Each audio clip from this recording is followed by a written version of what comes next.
They give to the fullback, Vick. Short pickup for Roger Vick. Anthony Henry, inside linebacker, in on the stop. There's Roger Vick in his second year out of Texas A&M. Did not chalk up big numbers as a rookie a year ago, but the Jets still high on him, and he's come on. He's improved his blocking. Second down and 8 at the 38. Pittsburgh Steelers at 2 and 6.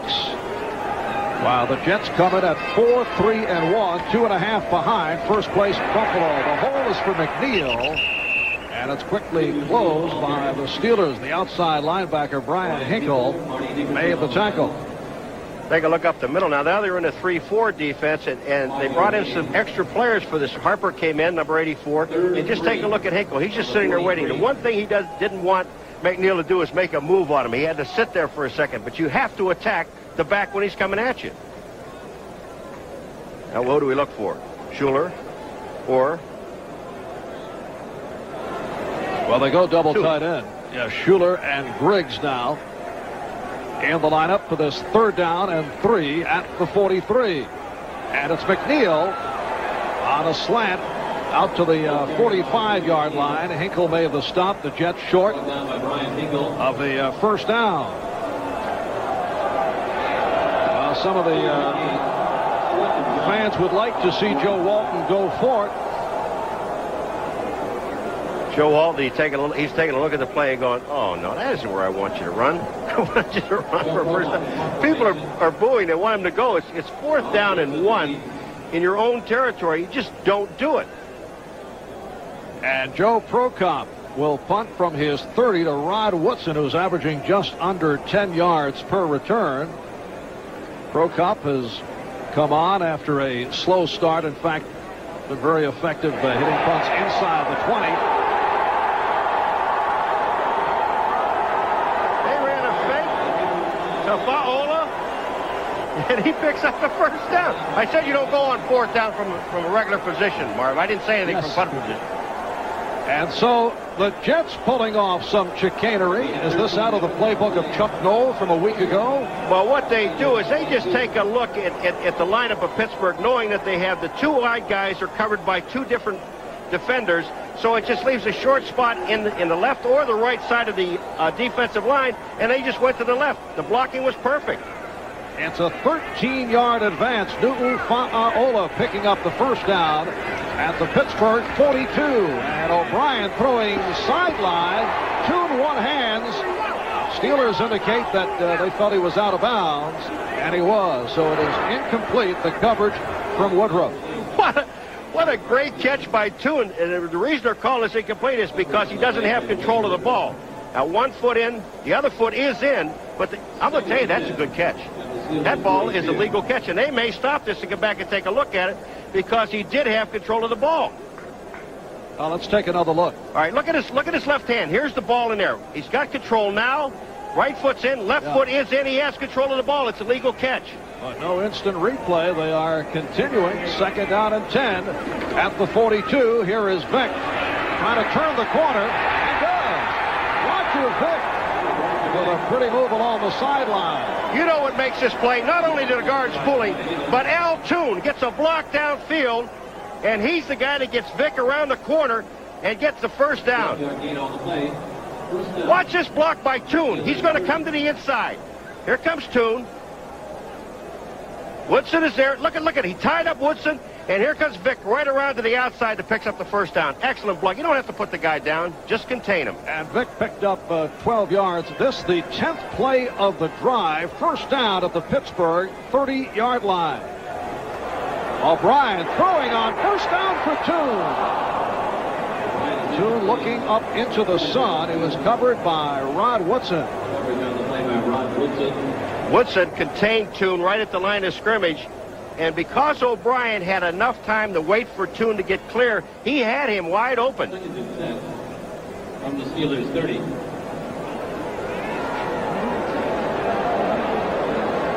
And we have received word from the replay booth that on that catch by Toon, they could not discern when Toon had control. Well, I discerned that he did. So they can have their discern. 2nd and 10 at the 30. Michael Hopper, the intended receiver. And there is Ken O'Brien, complete with the tinted sun visor, avoiding the glare in Miami. This suggested by Joe Namath to Ken O'Brien, who pointed out also that defensive players can't watch the quarterback's eyes. Now, in Namath's day, he wore 3D glasses. That's correct? I hope he's not listening to this, because he's going to be mad with you saying that. It is a 3rd and 10 at the 30. Johnny Hector dancing his way inside the 25. Hinkle and Nickerson on the stop. Arnie Nickerson. New England Patriots on a Doug Flutie touchdown pass to Irving Fryer for 80 yards. Moving in front of Chicago, they missed the extra point. The Patriots continue to have difficulty in the kicking game. And Philadelphia with a 3-0 lead on Atlanta. No other scores to report on. We are early in this first quarter. And the Jets in a 4th and 4 at the 24 will go for it. 81 Griggs in motion. And O'Brien in trouble, gets it away as an open man. It's Billy Griggs for the touchdown. Are they calling in the grasp? They may be calling in the grasp on that play by Tim Johnson. Yes, apparently it will be called back. The Pittsburgh Steelers getting credit for a sack in the grasp and under control. The ruling. So they'll bring it back, and we'll take a break. We'll be back at Giants Stadium in a moment. Coming on the left of the screen, you're going to see number 26, Rod Woodson. He's going to try to knock the ball out of O'Brien's hand. Here comes Woodson. Instead of tackling him, which he would have had to sack right here, there's Woodson. He's going to take a swipe at the ball. O'Brien pulls it down. He misses it, goes by. And then Tim Johnson there has him wrapped up. The officials there reading the play. I still think he got the ball off to Griggs and should be touchdown. Very close call. O'Brien, who was not sacked at all by Miami last week, was sacked. Pittsburgh takes over on downs. Bubby Brister back at quarterback. The handoff to Rodney Carter, who was stopped by the nose tackle Scott Mercereau. New backfield for Pittsburgh off the success last week against Denver by Rodney Carter and Merrill Hodge. Bubby Brister returning after missing the last 3 games with a dislocated finger on his passing hand. And lots of shuffling on that offensive line. Brian Blankenship remains in at left guard. It was hoped that the injured John Rienstra would be able to return, but he sprained an ankle during the week. So Blankenship still at left guard. 2nd down and 8. Steelers from their 34. No score with 6 minutes gone by. It was an audible. And again to the ground. It's Hodge, and he's stopped, and a penalty marker is down. Tom Baldwin, who has taken over the starting job at left defensive end. On the tackle, the referee, Tom Dooley, indicating the penalty against Pittsburgh. It's a holding call, and the Steelers have been guilty of a host of holding infractions this season. Holding, number 60 offense, 2nd down. And it was the left guard, Blankenship, called for the hold. That's Baldwin, Mercereau, Lyons up front. Last week, the rookie Paul Fraze started at the left defensive end slot for the retired Mark Gastineau. The one-time Pittsburgh Steeler Robin Cole getting the start on the left outside linebacker slot, with Alex Gordon sidelined by injury, and Carl Howard for the injured rookie James Hasty. Eric McMillan at free safety, coming off another sensational game, the 3 interceptions of Marino. 2nd down, 18 from the 24. And Brister fading way back, and then goes incomplete.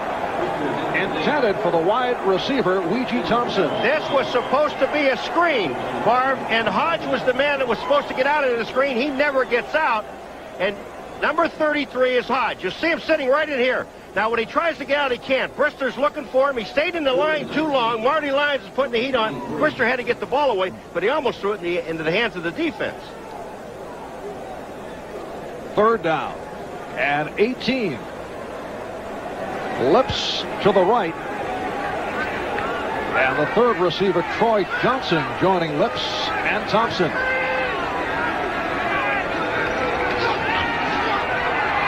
Brister with time and throws deep for Johnson.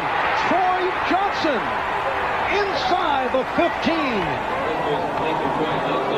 Eric McMillan, the free safety, able to catch him. They've spotted it at the 16-yard line, a 65-yard pass play. And I'll tell you now, he just froze Booty. He being Troy Johnson, number 85. Brister was going to him all the way. Booty took the fake. It was going to be a checkup pattern. Watch how long Brister will turn to his left now and look. He's waiting. Now the move is being made. Look at the time that he has to throw the football. But watch how far number 42 Booty is away from Johnson. Not even close. Troy Johnson in his third season out of Southern University, a man who has the speed. The hands have been inconsistent, but everything on target just a moment ago. 1st and 10 from the 16. It's Hodge.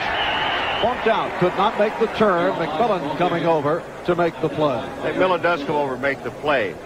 But the man that really made the thing work was Robin Cole. He just stayed with Carter the back and forced Hodge to get to the outside, gave his safety enough time to get there. There is Eric McMillan. 6 interceptions, 2 for touchdowns to lead the NFL.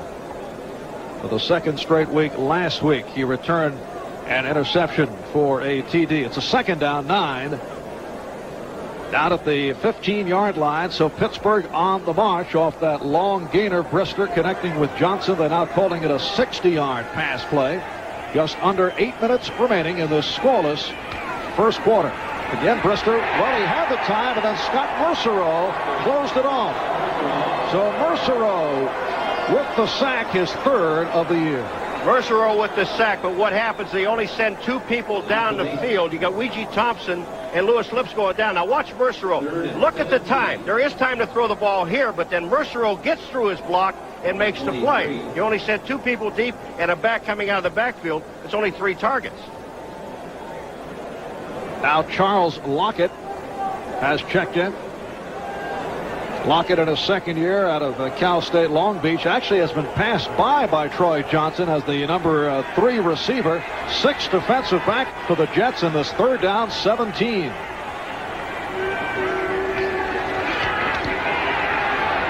And Brister has Hodge. Merrill Hodge inside the 10. Close to the 1st down. Cole and McMillan combined to make the tackle. Cole's man was Hodge. And what happened was Cole stepped up on the fake to Hodge, and then when Hodge came by him, he was just too late getting there. Puts him in field goal range, no 1st down, and that's important. About 1.5 yards shy. And Gary Anderson, who has been on fire, will check in to attempt the field goal. It is a 25-yard attempt. Harry Newsom will hold. Last week against Denver, Anderson hit on all 6 attempts. 21 points in all last week for Anderson, and he's given the Steelers a 3-0 lead. 6.5 remaining in this first quarter. We'll be back here at Giant Stadium in a moment. The last time the Jets and the Steelers met, December of '86, a 45-24 Steeler victory. One of 2 interceptions on the day for Lupe Sanchez. This one returns 67 yards for a touchdown. The Pittsburgh Steelers with a record of 9-0 against the Jets. They have never beaten the Steelers. 3 wins at Pittsburgh, 6 at the Jets home field, 2 here at Giant Stadium. Steelers exploding in that last meeting in the 4th quarter. A 3-0 Pittsburgh lead off the 25-yard field goal by Anderson. And here is Townsell out to the 10. Gets the block. 25. Anderson tried to play the deep of Townsell, but it did not work. I feel so sorry for that poor baby. He was going to wait on a hit, and you can't, even if you're defensive back, you don't wait on the runner to come to you. Now, there's some excellent blocks by the Jets here. JoJo Townsell. Look at how they screen everybody to the inside. Now, here comes Anderson, number 1. Watch this. He sits on his heels. Oh, excuse me. And it was Warren Williams who got Townsell out of bounds. 33-yard kickoff return. The Jets special teams have excelled once again this season. First down from the 34-yard line. Last week against Miami, the Jets very successful in kick and punt returns. Not a successful play there. Freeman McNeil, stopped by David Little, the inside linebacker, had the wraps around McNeil. Cleveland now 3-0 over Cincinnati. 34-yard field goal by Matt Barr. From the 34. Rams leading New Orleans. Sweep around our 10-minute ticker. Marv Albert, Paul McGuire from Giants Stadium. Just under 6 minutes remaining in this first quarter. Second down 10. Jets at their 34, trailing Pittsburgh 3-0. O'Brien looking sideline. Incomplete. The intended receiver, Michael Harper, covered by Dwayne Woodruff. You know, I don't know whether O'Brien's looking at Harper and talking to him now, whether they went too far or did not. But the thing about that shadow, that sunglass effect that you have on there, Marv, when you're looking from the sun into the shade, and even O'Brien said that before in a game, that all of a sudden it's almost like a blackout for a second. It is much brighter inside of that mask than it looks when you're looking into it now. And O'Brien did have success with it last week against Miami. Third down and 10. And O'Brien again incomplete. So make it 1 for 7. Wesley Walker, the intended receiver. Free safety Thomas Everett out there along with Walker. So 3 downs and out. And Prokop will come on to punt. O'Brien's really does not have the touch yet. Now watch, look how high this ball is. And Wesley Walker is up in the air, way up in the air. Gets a hand on it, not enough. But O'Brien has not been sharp. And this is Joe Prokop, who's averaging 39 yards per punt. Rod Woodson is back. You don't want to give him any running room.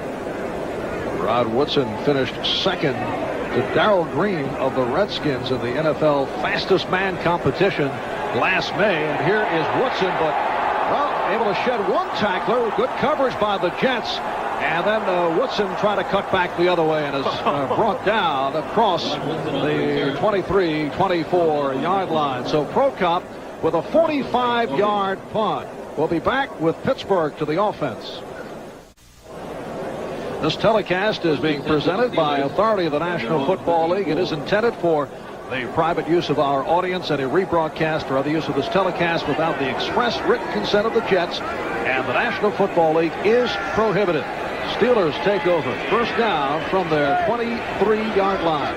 Lewis lifts the man in motion again to the ground, and it's Rodney Carter. Now, last week in the victory over Denver, Carter with the big play, only the third play of the game with a burst, and he was untouched as he went 64 yards for the score. Had a terrific day. Certainly enjoying coming off that day.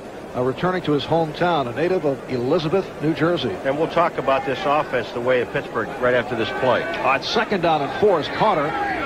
Picked up 6, just under 5 minutes remaining. First quarter. And it is Hodge, and he was stuffed by Kevin MacArthur. The one thing about the Pittsburgh offense, Marv, is that it always has been in the past a dominating offense that just knocks people off the line of scrimmage, and you run the football. There's a lot of changes in this offensive line. Things have happened in the backs and the quarterback situation. They're still trying to run basically those same plays, but not with the same talent that they had in the past, and it's very difficult. They're almost in like a learning process as they're going through the games, and this is not preseason. Well, they still use the extensive trap blocking. Chuck Noll surprising everyone last week. He was accused of not having enough imaginative type plays, and of course they went with all kinds of trickery last week that did work against Denver. Well, they had the first down, but the ball dropped by Carter. Now Carter, prior to last week, better known for his pass catching, had a terrific running day, and right here dropped the pass that would have provided the Steelers with the first down. So it is the first punting situation of the game for Harry Newsome, who, as you see, leads the NFL. His net average is not so hot, but he does lead in terms of 47 yards per kick. And it's a line drive played by Townsell. And here comes JoJo Townsell. JoJo Townsell with a penalty marker down with another superb return. He leads the NFL, averaging better than 13 yards per return. He went a 53-yard punt and a good return by Townsell. Dwight Stone on the tackle. Clip downfield, wipes out that return, and that flag was thrown way downfield from here, from in the middle of the field, back down by the 30. It was thrown from like the other 45-yard line. And JoJo saying, "Why are you taking this away from me?" Illegal use of the hands. Number 92 of the receiving team during the run. First down. Timeout. Ken Rose, the backup linebacker, called on the penalty. We'll be right back. Put your eyes on the right-hand corner of the screen. You'll see Rose 92 blocking Little. It comes right here, and that's from behind, above, in the back, holding your hands, doing all those things. I That's think you're the officials say. spending too much time with the officials, Paul. First down from the 21. Roger Vick refusing to go down. The Jets with Criswell and McElroy at the tackles, Hayden and now Bingham at the guards, and Sweeney the center. Chicago moving in front of New England now, 7-6. 3-0. Pittsburgh leading the Jets. 25-yard field goal by Gary Anderson.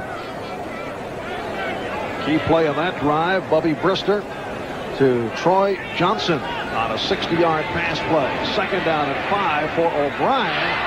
He is now 1 for 8. Intended for Al Toon. He's throwing the ball high into the sun and low into the shade.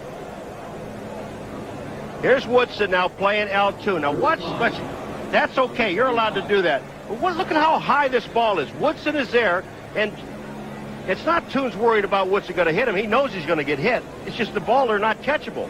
Wesley Walker, the same problem. You got to get the ball down. They see him take that mask off. It is a third down and 5 from the 25. Hopper in motion. O'Brien had the time, connected with Hector off the bullet, but short of the first down, and the Jet offense has gone nowhere. The most successful play was the fake punt with Nu'ufaola picking up the 13 yards. Okay, well, here's Woodson again now. He's got a man he's going to cover. Watch Woodson. He's looking, and obviously he's not looking at the quarterback's eyes, but his job at that time, I got to believe, was on Schuler, number 82, but he picks it up. So Prokop back at his 7-yard line. Again, Woodson is back deep. 2.5 remaining in this first quarter.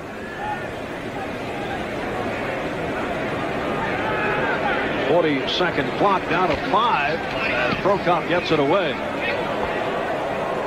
Fair catch. Short punt. And Pittsburgh will take over. Only a 38-yard punt by Prokop. A reminder to our viewers, we'll be selecting the Budweiser Most Valuable Player for today's game at the conclusion of the game. Bubby Brister and the Pittsburgh offense back on the field. Last week, the Steelers snapped that 6-game losing streak.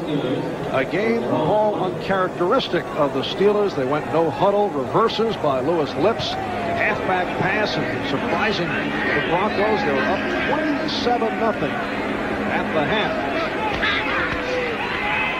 Brister throwing on first. Now look at the time.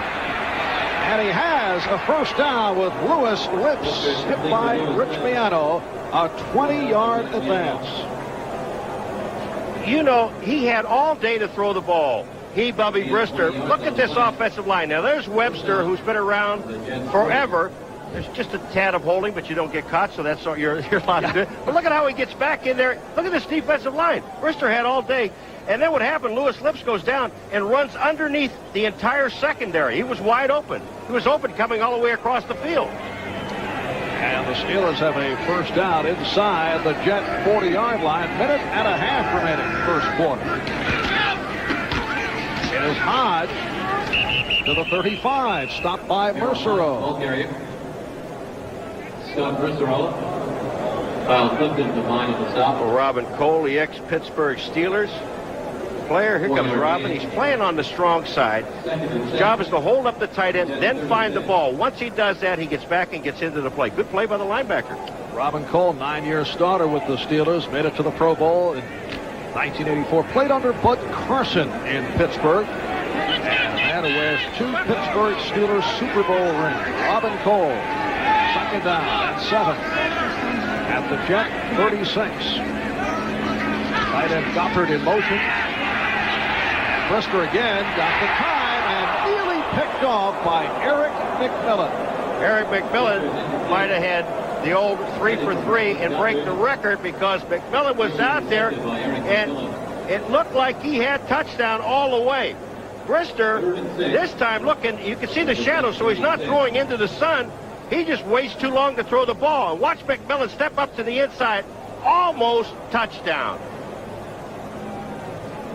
And the record you mentioned would be 3 straight games of interceptions for a touchdown. Coming in, he's done it 2 weeks in a row. He did it against Buffalo and did it against Miami. 3rd down and 7 from the 36.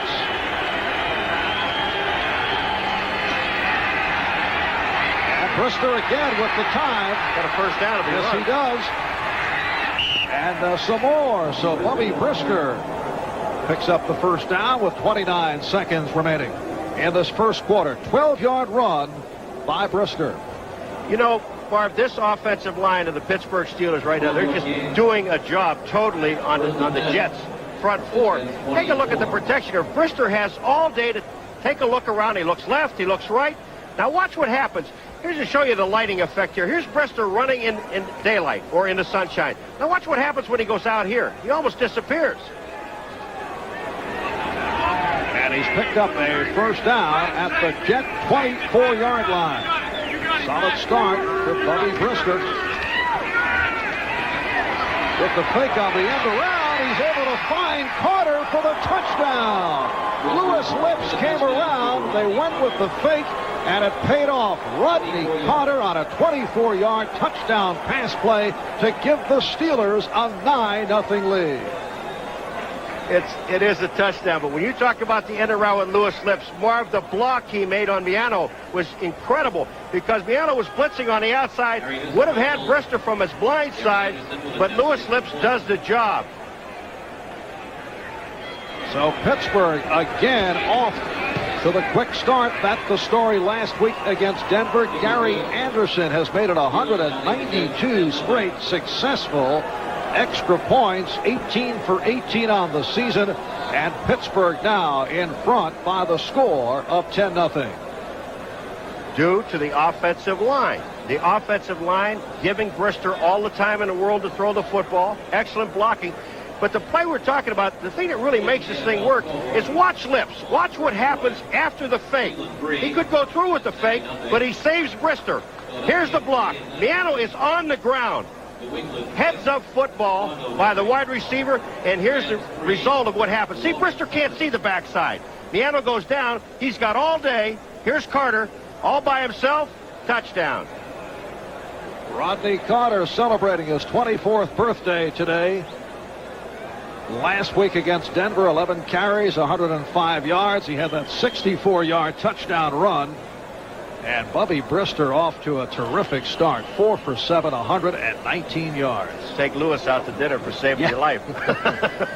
Gary Anderson will kick. 23 seconds remaining in this first quarter. And they'll have to tee it up again.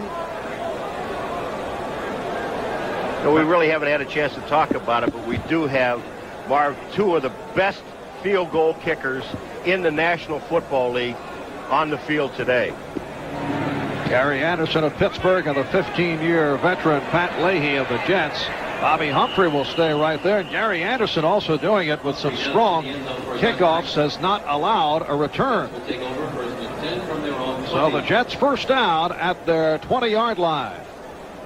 Cleveland still in front of Cincinnati, 3-0. The Rams over New Orleans, 6-0. Chicago taking a 7-6 lead on the New England Patriots. And now Buffalo over Green Bay. Green Bay has come back strong the last couple of weeks, at least defensively. defensively, and also they're starting to learn Lindy Infante's offense. And once they get that down, you know what he did with the Cleveland Browns. Here's McNeil. Picked up a couple on the play. The Jet offense invisible in this first quarter. Nothing happening. You know who made the play? The tackle? Gowdy. The strong safety makes the tackle for a 2-yard gain. 2-yard gain. Second and 8. And that is the end of the first quarter. That's the end of the first quarter. The Steelers 10 and the Jets nothing. Fast start for the Pittsburgh Steelers and quarterback Bubby Brister, all fired up. That following the extra point by Gary Anderson, preceded by the touchdown from Brister to Carter. And Bubby Brister has come back very strong, in particular with those strong remarks he made about 10 days ago. Yeah, but he didn't mean it. He said he was just kidding. That's right, he's kidding. Lashing out at Chuck Noll and pointing out several flaws in the Pittsburgh offensive plan. As we get underway second quarter, Freeman McNeil picking up a first down. Ken O'Brien off to a slow start, completing only his third pass of the day. He's now 3 for 10. 10-yard gain. For 19 yards. Excuse me, he got the matchup that he wanted. He got the linebacker Nickerson on Freeman McNeil. When you get that matchup, you just go to the back. First down for the Jets from their 32. The Steelers 10 and the Jets nothing. 25-yard field goal by Anderson. Touchdown pass, Brister to Carter. And O'Brien with the short pass completing to Hector. Johnny Hector hit down by the inside linebacker Hardy Nickerson. Hardy Nickerson, the man who took over Robin Cole's inside linebacker position. And this time, now you see O'Brien getting good pass protection. He had time to look to the outside and find Hector. Bingham taking the place of Alexander. He's just playing very well. He's got Keith Gary on the line, taking him by himself. Now watch him slip off back to the outside. Excellent play by the guard. Second down and 1. The Jets from their 41. And O'Brien stumbled.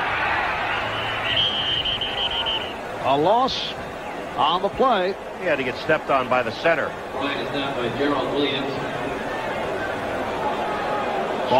Sweeney's walking around with his hands out like, what did I do? What did I do? Ball spotted back at the 35-yard line. His right foot, yeah, they step back right on it. And was it Bingham or was it Alexander? I couldn't see. A lot of legs in there. Well, it sets it back to a third down and 7 at the 35. And now O'Brien with a deeper pattern. Hard hit. Wesley Walker, who could not hold on. It's ruled incomplete. The Steelers are looking for a fumble recovery. Lupe Sanchez, the extra defender, making the hit on Walker. Now here again, this ball should have been caught. Great hit by Sanchez, but look at how high the ball is, Marv. Here's Wesley Walker going up in the air, leaving the ground. And we've got to see that from another angle to see if that ball is caught or not. Because Sanchez didn't make any difference. He took it away from anyhow. And again, Prokop checking in. He will punt from his 20. Minute and a half gone by in the second quarter. Pittsburgh Steelers getting off to the fast start as they did a week ago against Denver. Good hang time by Prokop. And Woodson appeared to misjudge it. And the Jets found it inside the 5-yard line. Rod Woodson was turned around a couple of times as he tried to follow that high punt. We'll be right back. 3-yard punt by Joe Prokop, his longest of the season. And Pittsburgh now first down from their 3 new backfield. Ernest Jackson and Warren Williams in for the first time. The handoff to Jackson. He has stopped and turned back. Now both Jackson and Williams suffering from injured ribs. Darren Williams also, Warren Williams also hampered by an ankle problem. Robin Cole made the stop. They just ran a play there, and they had Ouija Thompson in as the only wide receiver. When they ran the play, Marv, there was one-on-one coverage on the outside on Bobby Humphrey. Now they take Lips in the game. Gothard was going to come out. Lips grabs him and says no. Maybe we'll see a little fake and go deep to Lewis Lips. Now Rodney Carter is back, 2nd down and 9. A handoff to Jackson. Able to find some daylight. Ernest Jackson, inactive last week because of that rib injury, was stopped by Troy Benson. And again, maybe we won't. Yes, See, that I was going to point that out. That one-on-one coverage. We have an injured player down on the field for Pittsburgh. And it's Rodney Carter who is down. So Jackson picked up 5. It will be a 3rd down and 4 from the 9. Steve Rugen. Rodney Carter shaken up a moment ago, and he's being checked over on the sideline. Chuck Noll now has a backfield of Dwight Stone and Merrill Hodge. 3rd down and 4. Pittsburgh from their 9-yard line. They lead the Jets 10-0. 3 minutes gone by. 2nd quarter, and Brister by himself out to the 15 and has the 1st down. That play was called all the way. Quarterback draw play. Brister takes 2 steps back and right up the middle. Webster getting a great block at center. Just take a look at Brister. 1 step, 2 steps back, and now right up the middle. They just cave on both sides. Out, kick out. The block is on the linebacker in the middle. Benson, 1st down. 1st down at the 15-yard line, and again the shuffling of the backfield continues. Williams and Jackson are back. And here is Ernest Jackson. 2-yard advance. Troy Benson, the inside linebacker, making the stop. Earlier, Paul, you mentioned the good work by the Pittsburgh offensive line. They have Craig Wolfley and Tunch Ilkin at the tackles. Terry Long and Brian Blankenship at the guards, and the 15-year man, 36-year-old Mike Webster at center. Webster, the only remaining player from all 4 Pittsburgh Super Bowl teams. You're going to have to rip the jersey off. 9 appearances in the Pro Bowl for Mike Webster. Here's Jackson. Ernest Jackson running well, has another Steeler. 1st down, the free safety, Eric McMillan, made the stop.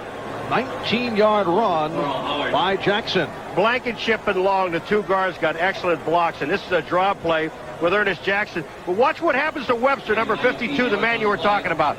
Jackson's going to run into him. Now here comes Webster out in front of him. He really doesn't hit anybody. Doesn't have to. There's no one to hit. Everybody else is blocked. Webster goes downfield, never touches a soul. And it's a 1st down at the 38-yard line.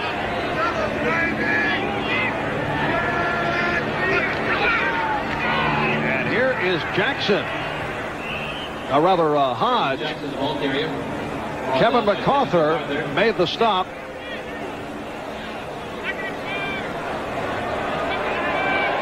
A word on Rodney Carter, sprained left ankle and uncertain whether he will return. When you have the Pittsburgh Steelers, and the one thing we talked about is not turning the ball over, then all of a sudden you're getting 4, 5, 6 yards on 1st down. It really opens up your offense. Now you can do anything you want. You can run your draws, the screens. 2nd down, 5 from the 43. Here's Williams. He is stopped by a combination of Lyons and Clifton. Going into today, the Jets with the #1 AFC defense against the run, but this is where statistics can be tricky because teams have been looking to throw against the Jets. You know, and again, we're looking at defensively. Marty Lyons, 93, Marvin. You know what I talked about before? Probably having one of his best years. He's off to a great start.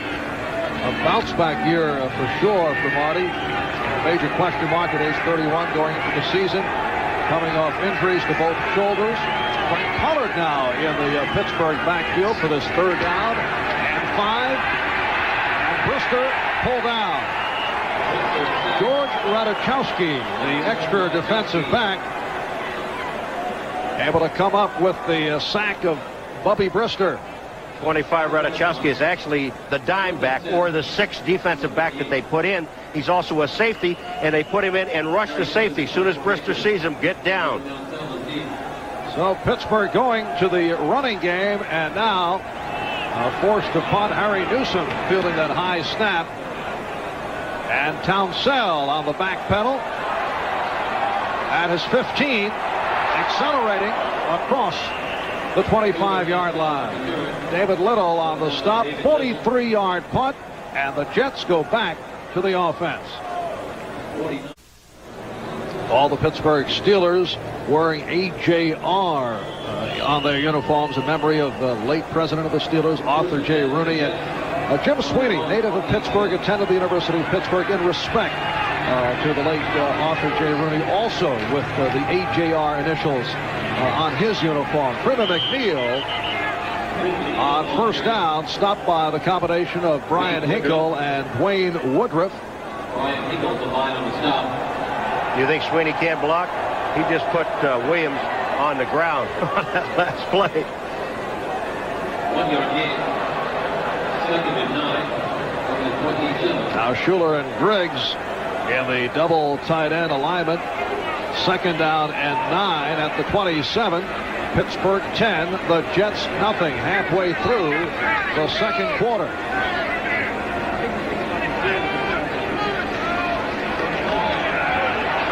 And O'Brien looking for Walker, broken up. Rod Woodson got a piece of it. Rod Woodson should have had an interception. Now, Wesley Walker was open for a time, but Woodson, you talk about timing a play perfectly. Watch him close ground right there, has the interception, but drops the football. And Ken O'Brien is now 4 for 13, only 28 yards. He did complete a touchdown pass in the first quarter, but it was called back because the ruling was that the Steelers had him in the grasp and under control. A controversial call, 3rd down and 9. And O'Brien able to complete right at the first down marker. Billy Griggs attempting to pick it up, and let's see where they spot it. Woodruff and Woodson on the stop. He's got it. I thought Griggs was going to turn around and fall the wrong way. If he falls the wrong way, he doesn't get it. From the 37. Good play by Griggs. He did collect the first down. Billy Griggs originally made the team for his special teams play, and he has come on in other departments. When you look at Griggs at the end of this play, watch it. He gets turned around right here, and he keeps getting turned around. If he falls forward the other way, he doesn't make it. First down from the 37, and O'Brien is hauled down. Tim Johnson coming up with his 2nd sack of the afternoon. Tim Johnson and O'Brien's going to say, wait a minute, now somebody has to block this guy. And he's the left defensive end, so that's got to be the right tackle, which has to be, I would believe, McElroy. Doug Flutie has thrown another, and you know he is enjoying that, particularly against his good friend Jim McMahon and the Chicago Bears. Buffalo still in front of Green Bay, 7-0. Jets now have a 2nd down and 17 back at their 30. Steelers 10, Jets nothing. O'Brien completing again to Griggs. Nickerson tripped him up, 14-yard pass play. So Billy Griggs again from Ken O'Brien. That's the patience of an experienced quarterback to say, hey, okay, I got 2nd down and 17. If I get at least half of it, we have a shot at 3rd down. It is a 3rd down and 3 from the 44. Now Hopper is split wide to the left side at the bottom of your screen. That is Griggs in motion. O'Brien lofting for 2. And a first down inside the 30. Woodruff on the tackle of Tune, a 26-yard pass play. Perfect timing. That's not booing, that's Tune. Woodruff is on him, but the ball's put where Woodruff can't get near it. Watch where Tune goes. A little fake to the outside. He loses Woodruff right there, but this ball is in perfect position to catch it. Right to Tune on the inside. Woodruff has no chance, only to make the tackle. 2nd catch of the day for Tune, who hauled in 7 against Miami last week. 5 minutes remaining in this first half. The Jets Now first down at the Pittsburgh 30. Play action with McNeil, and O'Brien with time. Threw off the mark, intended for Walker. I got to tell you right now, he looked at Tune first. If he would have looked at Wesley Walker first, he would have had touchdown. Walker was open from the time he left the line of scrimmage, and all he had to do was look to his right instead of to his left. He's looking for Tune here, and now he sees Walker, but it's too late. Walker was wide open about the 4-yard line. And the pass thrown behind Wesley Walker, who had the double coverage in the end zone. 8th play of the drive, 2nd and 10 at the 30. Now Walker to the right, and the Jets line up in a slot left. Hector in the slot as Tune peels off. McNeil off the spin. Very impressive move by Freeman McNeil. Cornell Gowdy, the strong safety, made the tackle. It looked like a total mix-up in the backfield. Was that 53 Hinkle that came in and got a piece? No, it wasn't. It was number 95 I'm looking at. Greg Lloyd. Greg Lloyd, yeah, okay. But he's the guy that when he spins, McNeil spun, picked up 9 yards on the play. Now Lloyd to the sideline as the Steelers continue to shuffle. 3rd down and 1. Out of the 21, 4:15 left in this first half. Look out, a fumble recovered by Hector. So a loss on the play. Darren Jordan, the outside linebacker, making the tackle of Johnny Hector. They will go for the field goal here, Marv. They didn't go in the first quarter. I don't know why. They saw something. They faked the punt, ran on that, then got down 4th down and went 3 or 4, didn't kick the field goal. I don't know if there really is not a win factor down on the field. Above the stadium there is, but here they are now for a 42-yard attempt. So they did not go for the certain 3. Instead, Joe Walton gunning for the touchdown. But now from 41 yards out, Pat Leahy with the attempt, and he drills it right through. Puts 3 points on the board. He is the NFL's leading active scorer now with 1,135 points. The Pittsburgh lead is now 10-3 over the New York Jets. And one of the things I think Pittsburgh has to do to keep their momentum is to pass the ball on 1st down and not have to wait till 2nd down, 3rd down. I think that's the surprise. Pittsburgh normally would run the football on 1st down, try to pick up 3 or 4 yards, but to throw the ball, depending again on field position. All the scores and highlights coming up at halftime. NFL Live, hosted by Bob Costas, along with Ahmad Rashad, Gail Gardner, Frank DeFord. That is just ahead at halftime with 3:27 remaining in this first half. There's Bubby Brister making his return from the dislocated finger.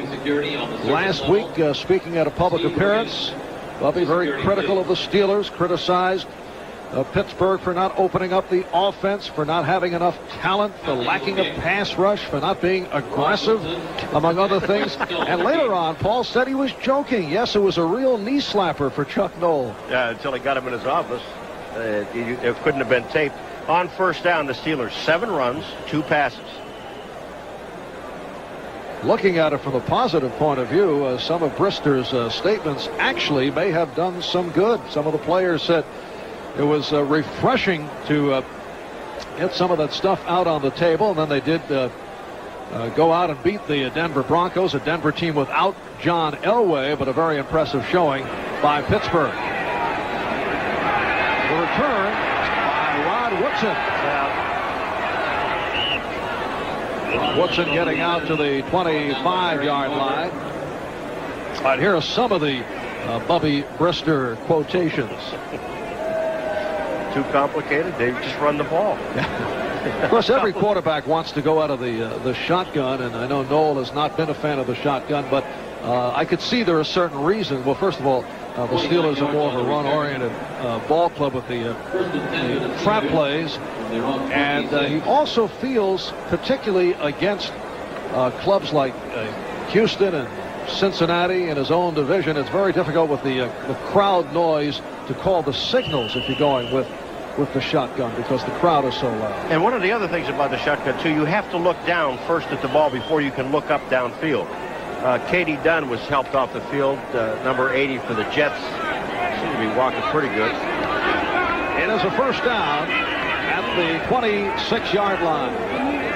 Steelers in possession. They lead the Jets by the score of 10-3. Lips in motion. Yes, I love this. And Brisker throws it to Hodge. And that will be a fumble.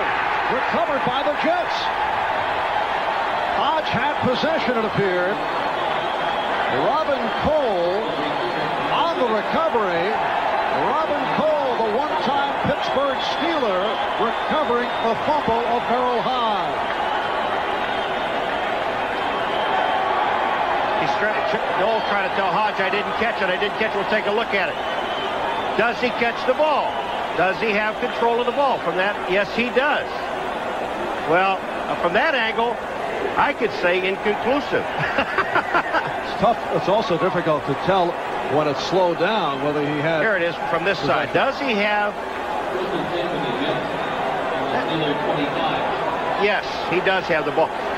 The giveaway takeaways, here it comes back to haunt him again. They're up 10-3. 3 minutes to go. They'll have to go sit on the ball. They give it up. Jets first down at the 25. Here's Briggs, who has become a favorite target of Ken O'Brien. Pittsburgh thought they had bumped him out, but they did not. That was David Little, but Briggs, what a great job he does. O'Brien sees him going to the outside, throws the ball to the outside where you can't get up. Sorry, I said David Little. It wasn't him. It was Thomas Everett. Does not knock him out of bounds. The referee is right there. First down. Coming into today, Griggs had only 10 catches for the season. That is third for the day for 34 yards and a first down inside the 15. Just under 3 minutes remaining in this first half. McNeil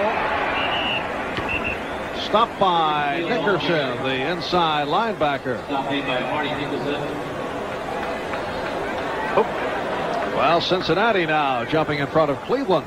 7-3. Rams holding to the 6-0 lead. And look at the New England Patriots. Up and down team throughout the season. Buffalo 7-zip over Green Bay. Second down and 8 now at the 12. McNeil, the lone deep back. That is Walker in motion. And O'Brien getting the target. Al Toon, a very large target at 6'4", 205 pounds. It will be a first and goal for the Jets. He's got Dwayne Woodruff on the outside, one-on-one on Toon. And as soon as he saw this, O'Brien hits him. Watch Toon. He just makes a little move upfield just to hold Woodruff for a second, and there's the play. Woodruff is on him, just too late. 2 minutes remaining in this first half. The Jets on the move. We'll be right back. Ken O'Brien able to succeed with Hardy Nickerson in his face, and O'Brien has turned it around 2 for his first 9. He is now connected on 7 of his last 9 attempts. Well, what he's doing is he's just throwing the ball where the receivers have the ability to catch it. Before, there was either too high, too low, too wide. Now he's hitting them right on target, especially when he gets his players in one-on-one coverage, Barb. He's going after them. And has a first and goal down at the 2 off the completion to Al Toon. Now throwing end zone, touchdown. A wide open Mickey Schuler. So the Jets have come back from a 10-0 deficit, now trail by 1. He had actually the option to throw it to 2 different people. He could throw the ball to Schuler, or he could have thrown the ball to Johnny Hector. Pittsburgh read nothing but run. Left Schuler alone in the end zone, and Hector swinging out to the outside was wide open. So Mickey Schuler, who has been bothered by a rib injury, pinched nerve, coming up with his first touchdown of the season. And here is Pat Leahy seeking to tie it at 10. 10 unanswered by the Jets. And the Jets and the Steelers 10 apiece. strange how many automobiles portrayed as state-of-the-art have become mere illusions of innovation. Enter the Acura Legend Coupe, named one of the 10 best cars in the world by both Car and Driver and Road and Track magazines. It is shattering preconceived ideas of what a performance automobile should be. The Legend Coupe, precision-crafted performance from Acura. Bart, when I said O'Brien had two options, watch. Hector is coming out. He's swinging out. You'll see Schuler in the end zone all by himself. But on the top of the screen, there's Johnny Hector just sitting there at the 10-yard line all by himself. You get two choices. It's easy to throw a touchdown. That was a great play. And Ken O'Brien has turned it around. He's gone full cycle in this first half. The game is now tied at 10. O'Brien now overall is 10 for 20 for 101 yards. We're watching Hector here in the isolation. Here's a fake out here, and here comes Hector swinging out to the outside. Everybody's looking inside. There's Schuler beyond the safety. That's got to be the safety's man. Touchdown. Isn't that pretty? Pat Leahy kicking it off, getting set to kick it off.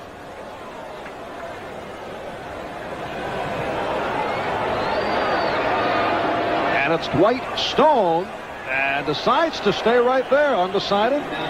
Well, he didn't catch the ball cleanly, and he decided, well, what's the sense of taking a chance? We'll get it at the 20 anyway. Besides that, I can save my body for another play. So they'll bring it out to the 20-yard line. Bubby Brister opened up in the first quarter throwing the ball, but only one pass attempt in the second quarter. And on the completion to Hodge, Hodge fumbled. Fumble recovery by Robin Cole, and it led to the touchdown drive. And let him throw the ball. He's 5 out of 8. Why not? You've got 3 timeouts. There's about almost 2 minutes to go. And the handoff to Pollard. Could not make the turn. Pollard collared by John Booty. Pollard, who's made it back from a knee injury, missed the first 4 games. 2-yard gain. And picked up 2. It'll be a second down and 8 at the 22. Here's something I don't understand. Now, if the Pittsburgh Steelers get a big play, then they're going to finally take a timeout, right? Why don't not take a timeout when there's a minute and 52 seconds, you still have 2 left, and make something happen? Don't wait for it to happen.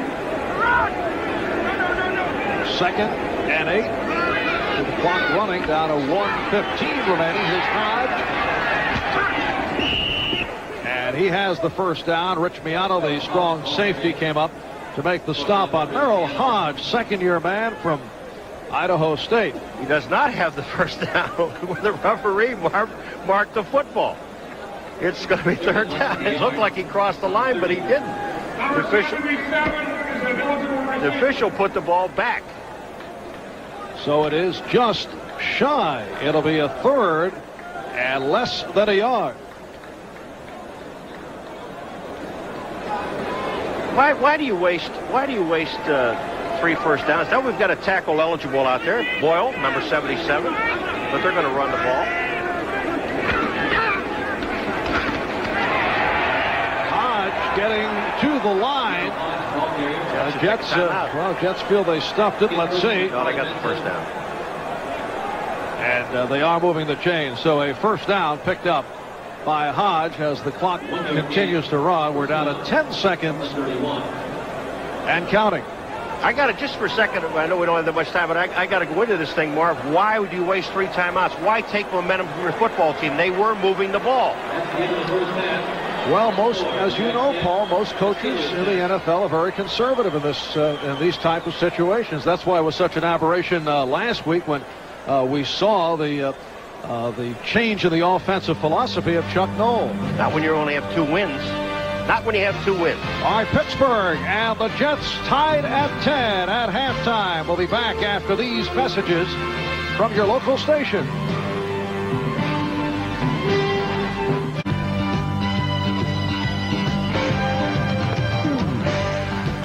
We welcome those of you watching the Steelers-Jets game. Bob Costas along with Ahmad Rashad and Gail Gardner. Elsewhere, about 1:40 to play in the half at Cleveland, and the Browns are in front of the Bengals 10-7. The Browns had a long first drive. The first time they had possession, they settled for a 34-yard bat bar field goal. Then the Bengals had a long drive of their own, and they were stopped on 4th and 1 in Cleveland territory. That preserved a 3-0 lead for the Browns. However, David Fulcher, the monster safety for the Bengals, intercepted a pass by Kozar, ran it in from 16 yards out for a brief 7-3 lead for Cincinnati, and then a long drive followed for the Browns, and it was capped by Tim Manoa's 2-yard touchdown run, and that put Cleveland in front 10-7 with about 1:40 to play until halftime. Ahmad? Well, Bob, big emotional battle out there. As you said, Cleveland's leading 10-7.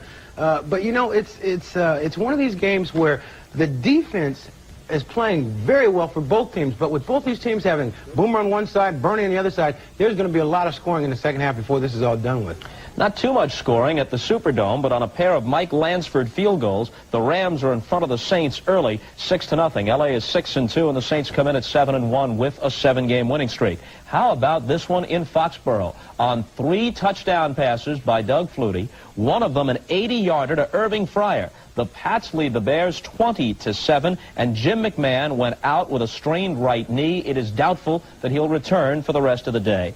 The Bills and the Packers, and Buffalo leads this one 14-0. They're coming up to halftime in that game. And in the game you're watching, of course, the Jets and the Steelers tied at 10. Gail has some thoughts on that one. Well, we, of course, spoke with Bubby Brister in the pregame. He is clearly the Steelers' quarterback of the future. He's mobile, he has a strong arm. And it's interesting because we talked about, when you interviewed him, the comments that he made, talking about, to put it nicely, the lack of creativity on the part of the Steelers' offense. Well, regardless, his words seem to have paid off. They were extremely more creative last week. And the one touchdown they scored to Rodney Carter was off a fake reverse to Lewis Lips. So a lot more going on there as far as Chuck Noll is concerned. All right, elsewhere quickly through the other scores. Phoenix and Dallas. In Dallas, looks like a scintillating contest. No score in this one. The best scoring opportunity of the day went by the boards for the Cardinals when they screwed up the snap on an attempted field goal. Miami and Tampa Bay. Well, Marino isn't doing much. Neither is Joe Ferguson, playing for the injured Vinny Testaverde. Remarkably, a scoreless tie halftime in Tampa Bay. And Philadelphia leads Atlanta 10-7. They are just a few seconds before halftime in that one at the Vet in Philadelphia. When we come back, Frank DeFord on the origin of the forward pass. He goes back 3/4 of a century when we return right after this.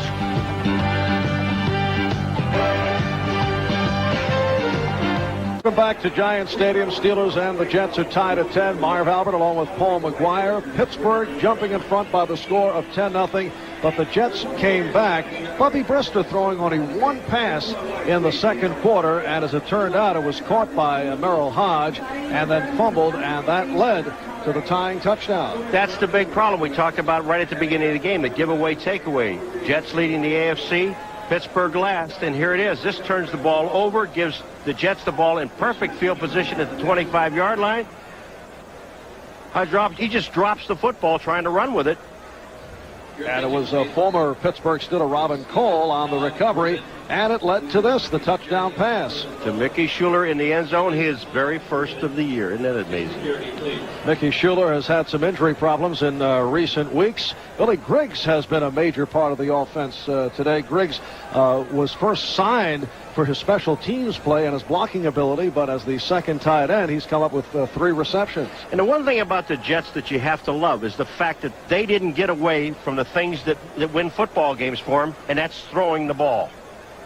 And a well-played first half. Only one penalty assessed on each team. Time of possession, even. O'Brien did come on in the second quarter, 8 for 11 in the second quarter after the poor start. But the passing yardage, when you take a look at the Jets, 81 yards passing, not indicative of what O'Brien was doing at the end of the second quarter. Brister and all was 5 for 8, 118 yards. And we're set for the second half kickoff. Sponsored by Budweiser, the king of beers. Pat Leahy will have to tee it up once again. Steelers come in with a record of 2-6. Beat Denver last week, 39-21, to snap a 6-game losing streak. Their longest since back in 1969. That was Chuck Noll's first year as head coach. Rod Woodson on the return, getting across the 35-yard line. How about the penalties in this game? That's amazing with these two teams as hard as they hit. Well, in particular with Pittsburgh, 2 weeks ago against Houston, they were called for 7 offside penalties, 3 offside calls in the same series. Last year, the Jets led the NFL a number of penalties, but both in the middle of the pack. They have not been highly assessed this season. First down at the 39-yard line. Hodge and Williams now in the backfield. It's Williams in motion. Brister to throw on first down. And it's broken up. Carl Howard, the right corner, keeping it away from the 6'6" Ouija Thompson. Again, you notice the amount of time that Bubby Brister had to throw the football. He had all day to throw the ball, and he picked the one receiver that was covered. Webster at center, Blankenship and Long at the guards, Ilkin and Wolfley at the tackles. Bubby Brister, in his 3rd season out of Northeast Louisiana, has a 2nd and 10 at the 39. The handoff to Hodge. And he is stacked up by the free safety, Eric McMillan. Eric McMillan had a running conversation last week with Dan Marino. He likes to chatter. The Jets are trying to tone him down a bit. Well, as long as he's playing this well, let him talk all he wants. He feels extremely well, and that's for just about a 1.5 yard gain. Let him talk. Of course, the offensive players do not share that point of view. 3rd down and 9 at the 40. Now Pollard and Hodge in the backfield. Brister avoiding the rush. And taken down by Robin Cole. Now, the beginning of this play looked very well for Pittsburgh. There was a full-scale blitz on by the New York Jets, and they stayed in and protected Bubby Brister. But the best part about this was the defensive secondary for the Jets. Just no place to throw the ball. Look at Brister. It's not collapsing on him. Even though Marty Lyons is there, he's behind him. Robin Cole did not take the fake, made the play. So the Steelers in punt formation. Newsom will punt for the 3rd time, but first the penalty markers are down. Brian Blankenship moved. I think it was Blankenship. Was it Blankenship? No, maybe not. False start. 81 offense. What's that? No, it was the other tight end in it. From the 35. Backup tight end Mike Hinnant called on the penalty, so Newsom now from his 20. And just did get it away. Pittsburgh has had all kinds of difficulties in the snap department. Council with the short return, a 47-yard punt, 3-yard return. Hardy Nickerson on the tackle. Zordich almost has it. You're just taking too much time. Bobbles the ball, but watch Zordich. Just between his arms. 47-yard punt. Pittsburgh has gone through several snappers. They're back to the veteran Mike Webster. Blocking and snapping have been awful, and it's cost the Steelers. They had a couple blocked by the Oilers 2 weeks ago. First down at the 20. The Jets back to the offense. And here is Vick. And he lost on the play. Nickerson making the stop on Vick. This is a tremendous play by Nickerson because he had Haight coming out to block on him. He had the big guard in front of him, got rid of Haight, and made the play. And that's for a loss. From the 19. You see Nickerson here. Take a look. You're going to see Haight come out, number 79, and try to make the block. He's there. Nickerson throws him on the ground, fights through, gets Vick for a 1-yard loss. Great play. Hardy Nickerson out of the University of California. They called him the hardware man in college because of his, he says, because of his hard hitting. 2nd down, 11. Again, it's Vick. And off the big hole, picked up yardage. Nickerson and Little combining to stop Roger Vick. Well, you know, people get critical of plays like, okay, here are the Jets. They know they can throw the ball. You've got Wesley Walker, you've got Altoon, you've got Schuler, why aren't you throwing the football? But when a quarterback comes up to the line of scrimmage, or something that they're seeing from the press box, showing you a lot more that you can run more than you can pass, you got to take it. You have to audibilize. It is a 3rd and 3 at the 27. O'Brien with a bullet for the first down, and a penalty marker is down. Mickey Schuler with the reception at the 35-yard line. This is offensive pass interference against Mickey Schuler. You cannot push off the defensive back, and I think it was Woodruff that he pushed, number 49, to make the play because he was wide open. Here comes Schuler off the line of scrimmage here. And now, is it Woodruff? No, it's not Woodruff. It's Gowdy. He just throws him out of the way. You have to avoid, Marv, the question is you have to avoid the defensive back. You can't go running into him and then pushing off. So it sends it back to a 3rd and 13. Ball is back at the 17-yard line. And the Jets now with 4 wideouts: Walker, Harper, Toon, and Townsell. 3.5 gone by. 3rd quarter, the Jets and the Steelers tied at 10. Oh, high snap out of the shotgun, and O'Brien able to complete. No, incomplete. The ball jarred loose. The Steelers are all over it. They feel it might be a fumble on a completion. Delton Hall with that hard hit as we await the signal from the officials. If it's a completed pass, it would be a Steeler recovery. If it's incomplete, it will be Jets 4th down. And you can bet they're going to have to take a look at this one here. Nickerson is the man that came up with the football, number 54.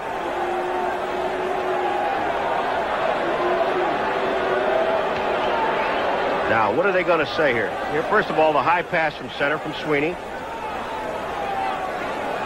O'Brien steps up. And the question is, was this caught? You bet it was.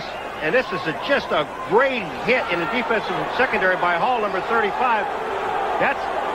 It's first down, Pittsburgh. You bet it is. That was a completion. And that is what the call is. Apparently they did check it out on the instant replay. Joe saying he didn't have possession of the ball, but yes, he did have possession of the ball. Look at this. It's right in his stomach, and you're going to see now he starts turning to run with the football. When he does that, Hall nails him. Crowd reacting to the call, but it is a recovered fumble by Nickerson. The hit by Hall. The Steelers take over, first down at the Jet 25-yard line. Play action. And Brister finding the room. Oh! And walloped by Kevin MacArthur. Stripped the ball. A hard hit by MacArthur. Brister had Warren Williams running down the sideline, and he was open right away. Didn't get the ball to him. Saw him too late. Williams, number 42, going down. He's looking right at him. Why he didn't throw it to him, I don't know. But watch MacArthur, number 57, come up. Brister trying to fake him out. MacArthur said, I'm sorry, I'm not taking that. Take this. Loss of 4, 2nd and 14 at the Jet 29. 4th sack of the day credited to the Jets. Play action. And Brister going deep. Intercepted by Eric McMillan. Eric McMillan, who leads the NFL, has picked off his 7th. The rookie from Missouri has done it again. The pass intended for Lewis Lips. Marv, Brister, when he sees this film, he's going to die. Going down the right sideline, number 20, Dwight Stone, if he looks to his right, is absolutely open. No one around. Look at McMillan playing Lips. He's playing center field, picks it off, trying to get another touchdown. That isn't going to happen. But if Brister sees it, we'll be back. We'll show you it again. Jersey Meadowlands, beautiful, crisp fall afternoon. Temperature at 45 degrees. Marv Albert with Paul McGuire off the intercept by Eric McMillan. The Jets have taken over. O'Brien trying to connect with McNeil, going incomplete. Nickerson on the coverage. That interception by Eric McMillan, a Jet rookie record. 7 for the season for McMillan. And Brister never sees McMillan. McMillan's just playing center field. He thinks he's got Lewis Lips wide open in the end zone. He just doesn't have him. But that's the second time in a row they ran the same play. The play before that, they had Warren Williams 42 open. That time, on that play with the interception going down the sideline, they had Dwight Stone open. He missed them both times. 2nd and 10 from the 28. Walker in motion. O'Brien, incomplete. Intended for Schuler. Covered by Nickerson. And we've been calling the name Hardy Nickerson all afternoon. He's all over the place. The first play from scrimmage, he covers McNeil going out in the flat. Second play from scrimmage, now he has the tight end. They're taking him off the field. I'd leave him on there. Play him at safety. 3rd and 10 now at the 28-yard line. Jets and the Steelers tied at 10, all the scoring in the first half. 4.5 gone by in this third quarter. Now Toon is split wide left side. O'Brien looking that way and then goes short of range for Schuler. Makes the shoe-top catch close to the first down marker. Hinkle on the coverage, and the ball is spotted short of the first down. And a Steeler has hurt. Tim Johnson, the left defensive end, is shaken up. Tim Johnson was back there rushing the quarterback, but that throw to Schuler, if the ball is higher, it's a first down. Here's number 78, Johnson coming over the top. He just looked like he went back on his back, and maybe you get the wind knocked out of you when you land that way, just flat. Nice catch by Schuler, but short of the first down. Tim Johnson, the injured Pittsburgh Steeler. Now you're going to see what happened to Tim Johnson. Now Mike Haight is underneath him, and Johnson tries to jump up over top. Haight cuts his legs out, and he just falls right on his back. You can see him just wince as soon as he hit the ground. And Johnson is still on the field. Second-year player from Penn State. A start of the last 5 games as a rookie a year ago. Primarily saw action when the Steelers were in the 4-3, and they're calling for the stretcher. He landed right directly on his back. He has been in the midst of an outstanding day. 2 sacks for Tim Johnson. But this obviously does not look good. Tim Johnson headed off. Jets and the Steelers tied at 10. We have 10 minutes, 13 seconds remaining. Third quarter. When we resume, it's a 4th down play for the Jets and a punting situation. Check of the scoreboard. Cincinnati and Cleveland now tied at 10 in the third. New Orleans with a 7-6 lead on the Los Angeles Rams. And New England pulling the surprise. They lead Chicago 20-7. 3 touchdown passes for Doug Flutie. And Buffalo extending to a 21-0 lead on Green Bay in the third quarter. Great defense in Buffalo. Great defense. Well, the Jets found it out a couple of Monday nights ago. Bruce Smith having himself a very enjoyable visit to the New Jersey Meadowlands. How about Miami and Tampa Bay? No score in the third. This coming off Dan Marino throwing for 521 yards against the Jets last week, although he was intercepted 5 times. Is he playing? I didn't see any Check injury that out report carefully. Yeah. Tim Johnson. So now Tim Johnson, the Pittsburgh Steelers left defensive end, being taken off via the stretcher, and as soon as we get a report, we'll pass it on.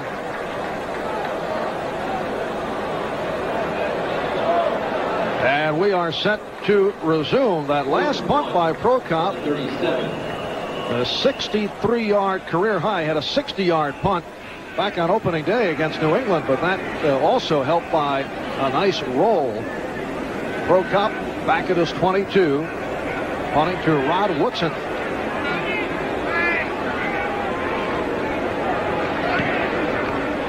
And again gets the good hang time. And is down inside the 30-yard line by Mike Zordich. 34-yard punt. And Pittsburgh will return to the offense in a moment. Steelers taking over at their 30-yard line. Jets and Steelers are tied at 10 with 9:44 left in this third quarter from Giant Stadium. 83 Lips in motion. And back to the ground for Warren Williams. Gets up across the 35. Kyle Clifton, who leads the Jets in tackles, combining with Rich Miano to make the stop. We're talking about Elkin, who is probably the best lineman. Look at this. The block down. He just cuts down to the inside on Baldwin. And when he cuts down, he just seals everything off inside. Just no chance for anyone. Picks up 7 yards on the play. Beautiful block.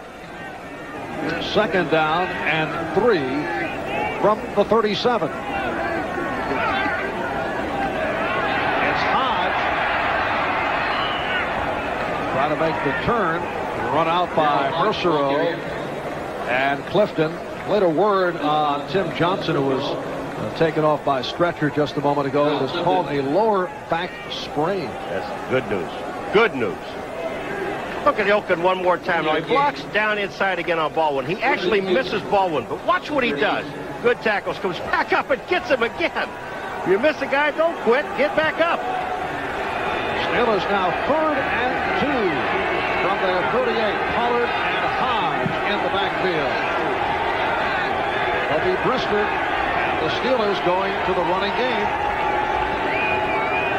After Brister came out throwing in the first quarter. And now will throw. And completes and has the first down. Troy Johnson, who hooked up for a 60-yard pass in the first quarter with his second catch of the day. John Booty able to run him out. First down for Pittsburgh.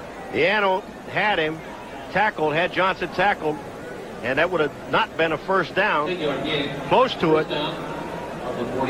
Coming right across the middle. See Johnson right there, number 85. Miano right here. Now it's on the line, and that's where the first down is. He actually, before the first down here, Miano misses him. Johnson picks up the first down. So Brister is now 6 for 11. 128 yards. First down at midfield. Lips again in motion.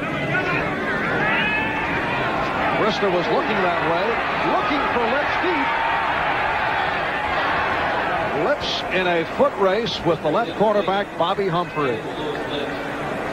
I don't know if there's a wind down there or not with Bubby Brister or not, but he just threw that ball 63 yards in the air. Lips got to slow down. I don't think he thought he could get it there. 2nd and 10. From the 48. Well, there's a flag on the goalpost. I don't see any wind there. He just laid it out. Bubby making it back from the dislocated finger injury. The Pittsburgh coaches say that he threw with good velocity throughout the week. The only question, his timing. The middle finger injured against the Cleveland Browns. Second down and 10 from the 48. Here's Hodge.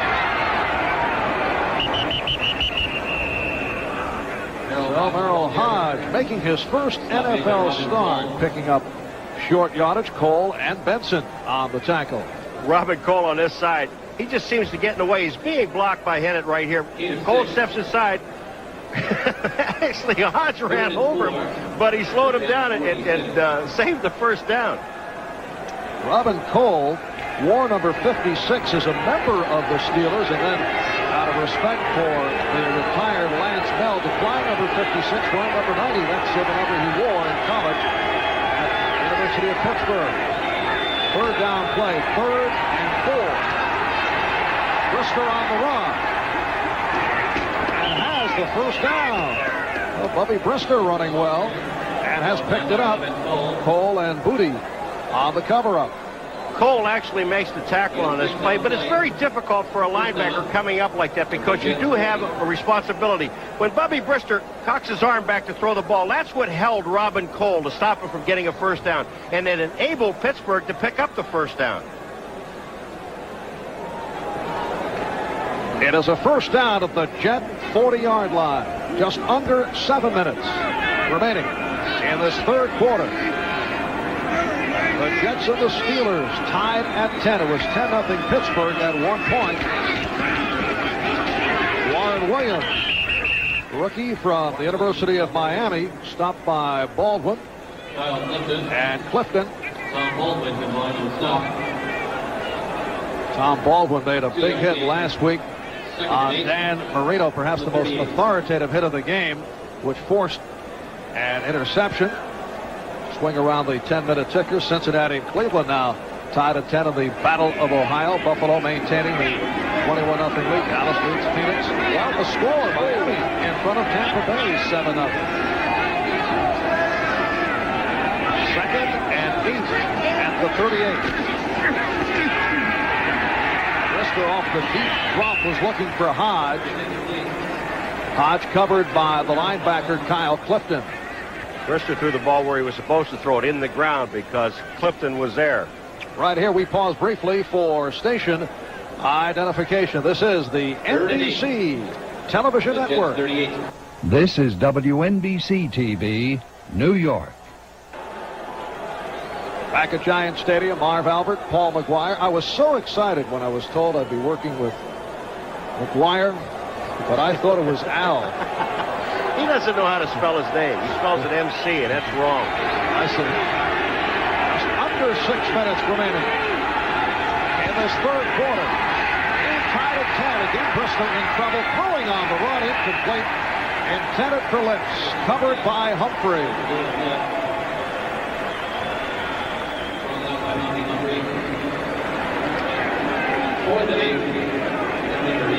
It's been a great challenge all year for Bobby Humphrey. He's a converted wide receiver, and he's got to cover one of the best receivers in football, I think, is Lewis Lipson. He's coming across the field. Look at Humphrey is there. That ball is into the ground. If the ball would have been up a little bit and where he could run into it instead of down in the ground after it, he might have been able to catch it. Here's JoJo Townsell, leads the NFL in punt returns. And lets this one from Newsom fly by, so they'll bring it out to the 20-yard line. It has been a non-eventful third quarter with 5 minutes and 40 seconds remaining. 38-yard punt by Newsom. And the Jets take over at their 20-yard line. Newsom's punt that time is the old protect your average punt. We got a flag down on the field. And here's Tom Dooley. Illegal man downfield. Kick. Number 33. Penalty is declined. Time is out. So we'll be back right after these messages. As the Jets go back to the offense, Ken O'Brien still sporting the sun visor, the shield to avoid the glare, the Darth Vader look, wouldn't you say? Isn't it? Paul bringing his own sound effects with him. Like that. McNeil stopped behind the line by the strong safety Cornell Gowdy. Now a look from inside the visor of Ken O'Brien. You can see how clear it is. You know, don't look down below now because that's the bottom part of the mask, but up above it still is clear. And that's not Ken O'Brien. The last time the Jets had the ball down in the same position, they ran the ball twice and then tried to throw on third down. Let's see what happens here. 2nd and 11. Twice. Nothing happened as Gunny Hector was hit for the loss. Greg Lloyd, the outside linebacker, first-year player from Fort Valley State, providing the hit, and so the Jets are pushed back. Jets had the ball at the 20 where you can throw the ball, and O'Brien seems to have started out the second half the same way he started out the first half, by not being on target, throwing the football. And an unproductive second half. This, the Jets' third series. The first one, 3 plays and a fumble, then 3 plays and a punt, and right now it's a third down and 17 back at the 13.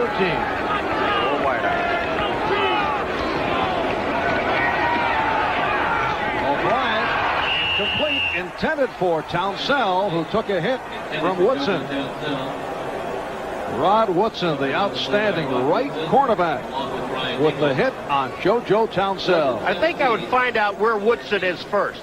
Then I'll look somewhere else to throw the football. Look where O'Brien throws it. Here comes Woodson to the inside. Townsell should have caught the ball. But don't throw it in that man's territory. And Prokop now will kick from the end zone. Woodson in his second year out of Purdue. First-round draft pick. It was a holdout. Actually completed what would be considered his first full season in the NFL just last week. Short punt. And Woodson dropped it. The Jets have recovered. It will be Jet ball. A 32-yard punt. And John Booty on the recovery. There he is, number 42. Woodson did the smart thing. And there's got to be a lot of wind up there. Look at Woodson's going to fair catch this ball about the 45, but he tried to catch it over his shoulder. Now, that might have been the wind that took it away, but the Jets were down there to recover. And here we go back again. Turnovers. Pittsburgh leads the AFC in giving the ball away. So first down at midfield. O'Brien for 2. It's inside the 45. Hinkle making the stop. Earlier, Woodson had difficulty with a high arcing Prokop punt deep in his territory. He tried to catch 3 of them so far today over his shoulder, which is a tough way to do that. Fourth catch of the day for Tune for 55 yards. Picked up 8, second down and 2 at the 44. The Jets and the Steelers tied at 10, 3.5 remaining in this third quarter. 81 Briggs in motion. McNeil picking his way for the first down, gets to the 40. Now we're set for an update. Let's go to Gail Gardner at NFL Live. All right, Marv, finally some points on the board at Tampa Stadium after a Lars Tate fumble. Dan Marino, 5 yards to Mark Clayton at the back of the end zone. Miami leading Tampa Bay 7-0. Let's go back to Marvin Paul in New York. Thank you, Gail. And the Jets now first down at the Pittsburgh 29-yard line. Vick and McNeil are the running backs. Walker to the right, Tune to the left. McNeil picked from behind, picked up a couple on the play. Greg Lloyd was all over him along with Brian Hinkle. You can't overemphasize the fact that, and I'm not belaboring the point of turnovers. This is the thing that's really made Pittsburgh 2-6 going into this game. Or they just turned the ball over too many times. And after they've done something great, they held the Jets for the second time in the second half. They would have had great field position at about the 43-yard line going in and then turned the ball over. Second down and 9. Intended for Tune again. Thrown too high, and Tune did not make the catch. How tall is Tune?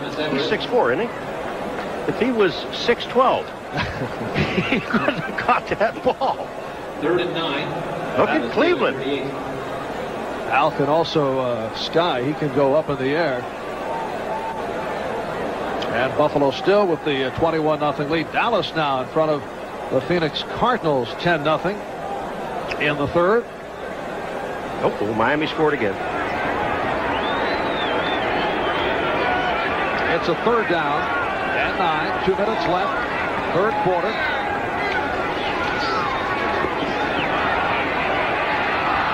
O'Brien underthrew. Pass intended for Hector. What is the third down conversions for the Jets? Because they went into this game at a 45% clip on third down. Are they even close to that? Paul putting pressure on Mr. Stats. Elliott Calvin We can handle it. on air. Go get it, Elliott. All right. 2 of 12? You have it. You asked, you got it. That's not 45%, is it? Let me figure that out. 2 of 12? Paul making requests. That's right. I want to make sure everybody up here is on their toes. So we'll all stand for a while. Yeah. Thanks, Paul. Okay. Here's Rod Woodson back at his 10, and Joe Prokop running from midfield.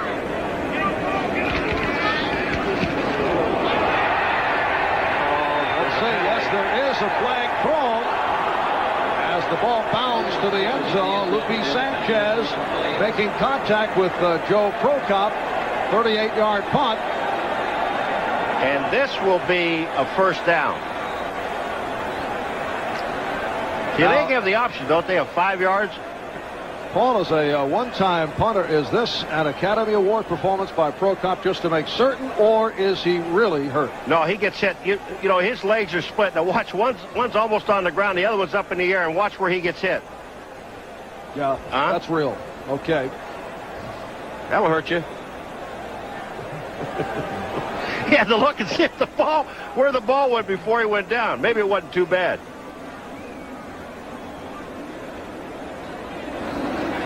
Look at this, Marv. It's really funny, though. He really does get nailed with a helmet right here. But watch what he does. He gets. Oh, let me see where it is first. Okay, really now funny. now fake. It's a riot, Paul.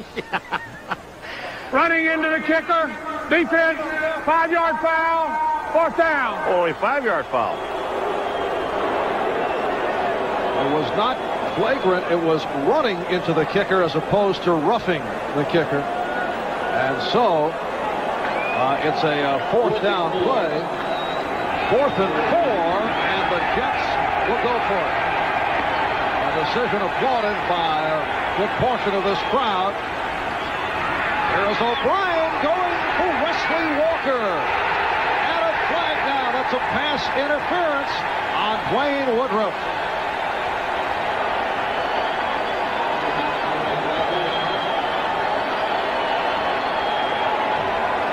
Let me just say one thing in defense of Woodruff. This is an excellent call by O'Brien, getting Wesley Walker out there one-on-one.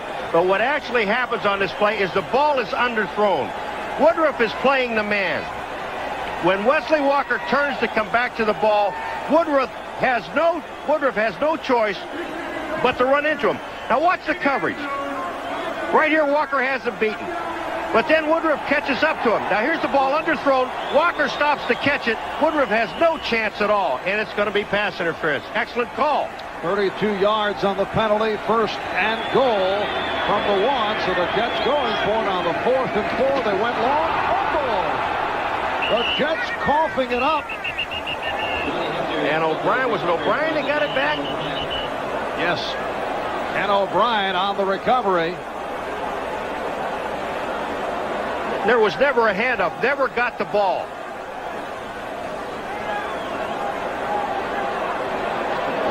Just take a look at the handoff here. The ball was tipped on the way through by Vick. He actually knocked the ball out of O'Brien's hands. Here it comes. We'll see Vick here. Watch this. He hits the ball, and the ball is in front now. There's just no chance for Hector to get to the ball. And O'Brien heads up, goes in, risks his life. Has a 2nd and goal from the 2. Before Hopper in motion. Short setup. Pass intended for McNeil. Covered by Nickerson. Nickerson covers everybody. He's all over the field. Hey, they may look at him at safety. And the reaction of Joe Walton. 3rd and goal from the 2. Players say that Walton more relaxed, more patient than in the past. In fact, handled the combination of Mark Gastineau's departure and that bad loss to Buffalo a week and a half ago extremely well. The end result, the dramatic win over Miami last week. Right here, Walton's Jets and the Steelers tied at 10. 3rd and goal from the 2. Handoff for Hector, and he takes it home.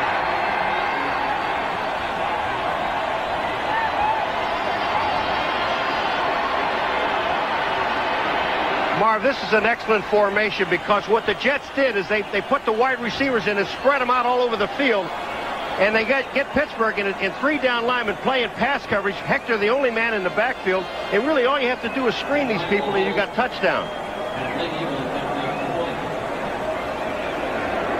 And now Pat Leahy will attempt the extra point.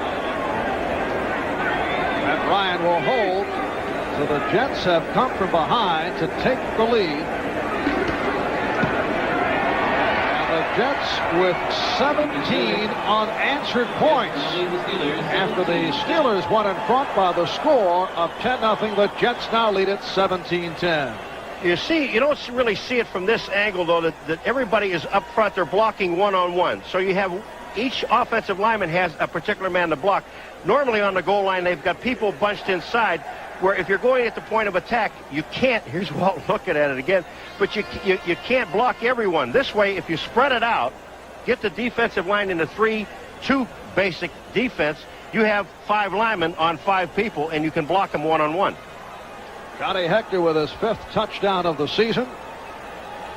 See, take a look at here. You've got basically one-on-one blocking, so they just caved everything to the inside. No chance for the safety to get up and force. You got touchdown. Hector whipping by Aaron Jones. And the Jets by 7. 8 plays, 52 yards. And this a drive helped by the interference call against Wayne Woodruff, setting the ball down at the 1. The Jets did fumble, but O'Brien able to recover.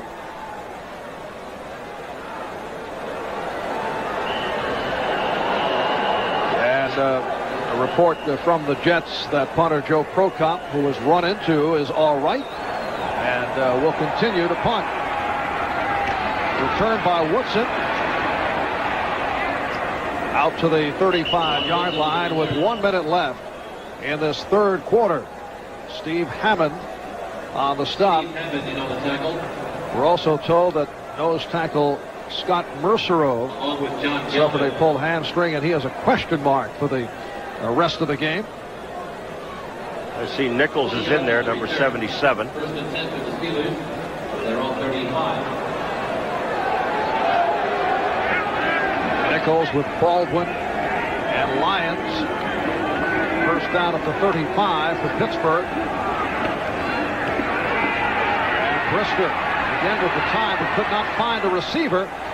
Oh, what a catch. Was he inbounds? Luigi Thompson. Yes. With a gorgeous reception. I knew what you were going to say because Bubby Brister had the whole field to run with the ball. Marvin looked like he had about 20 yards. You will not see a white shirt in front of him. Nichols wasn't about to be able to catch him, but and a spectacular catch by Luigi Thompson. Both feet in bounds, control of the ball, first down. 26-yard pass play, Thompson's first catch of the day. He's had trouble getting open. Luigi Thompson, who goes 6'6", 216 pounds, has a Steeler first down at the Jet. 39. Here's Hodge accelerating inside the 35-yard line. Merrill Hodge, who had a 94-yard day against Denver a week ago and also accounted for 66 yards in receptions. Baldwin and Clifton made the stop. Hodge picking up 5. It'll be a second down and 5 at the 34. Hodge would have picked up a lot more if Warren Williams would have blocked his man. Williams, the rookie from Miami, a 6th-round draft pick. More playing time with Rodney Carter. Sideline, went out in the first half with an injury. And Brister got the time. Incomplete. Intended for Thompson, covered by Howard. Coverage on the play by Carl Howard. Marty Lyons, we're talking about what a great year he's having. Here's a little spin move back and then moving back to the inside. And Wolfley, number 73, just pushes him right on by the play. Brister, had he seen the back Williams, number 42, earlier, but he also had pressure by Lyons. That's why he couldn't see him. But it might have had a touchdown. He's got to start looking at these backs coming out of the backfield because we saw it before. We saw it in the first half of the game when you're having your backs coming out of the backfield and really no one's covering them. Only 7 seconds left in the 3rd quarter. 3rd down and 5.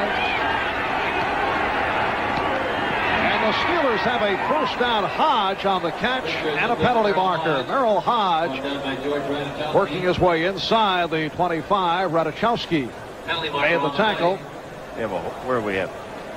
See the thing about the back coming out of the backfield? It's offensive pass interference against Pittsburgh, but when you have a back coming out of the field, you're isolated on a linebacker. That's the ideal situation that you want. Steelers upset with that penalty call as this 3rd quarter has come to an end, and the referee Tom Dooley is marking it off. Lewis Lips in particular. Offensive pass interference, number 83, 3rd down, the quarter is over. And a good reason. The call was against Lips. So at the end of 3, the Jets 17, the Steelers 10. We'll be back after these words from your local station. Critical call against the Pittsburgh Steelers. Offensive pass interference against Louis Lips, and this call negates a big gain for first down on the completion to Hodge. That's a cheap call, my friend. He looks like he's going down, and all of a sudden his right arm, he pushes off a little bit. Really not enough to affect the play. And Lips did not care for that call. Instead, now Pittsburgh has a 3rd down and 15 at the Jet 44 as we get started in the 4th quarter. Jets 17, Steelers 10. And Brister goes deep sideline, and it's caught. Beautiful catch. Booty on the coverage of Lockett. Charles Lockett beating John Booty and came up with the reception. Now, you call it pass interference, offensive pass interference on Lips. And these two guys, Lockett and Booty, are banging each other all over the place going down the field. And Lockett has to make a great catch, and they don't call anything on the play. Now, you figure that one out. It's a 28-yard gain. Charles Lockett, second-year man from Cal State Long Beach, who has excellent speed, picking up a first down at the Jet 16.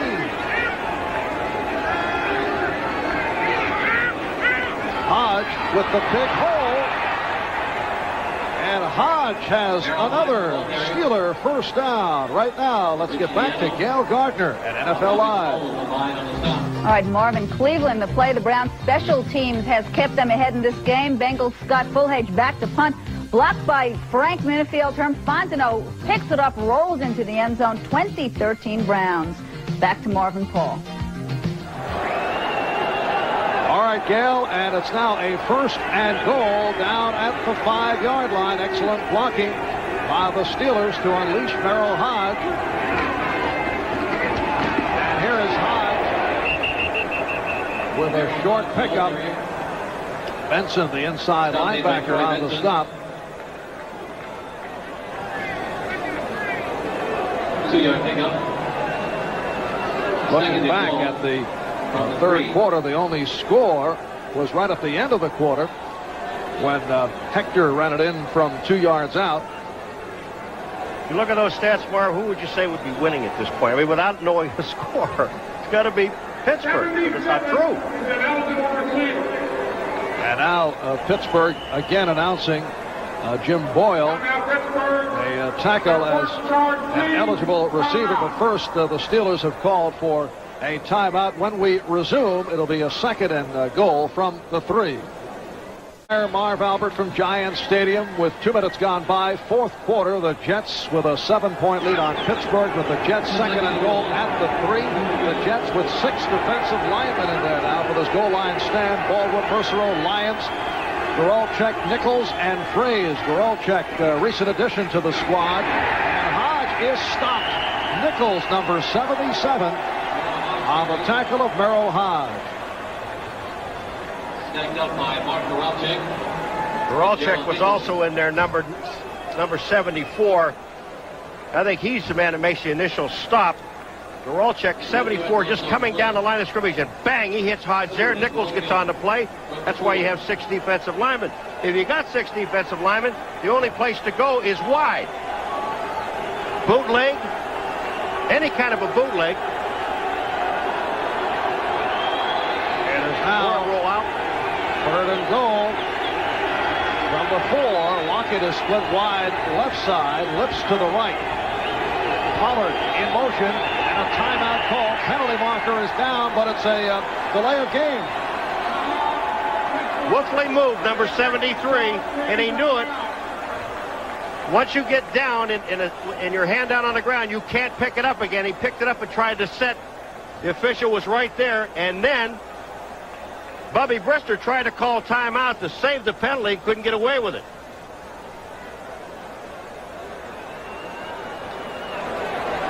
Left of your screen, top left, 73.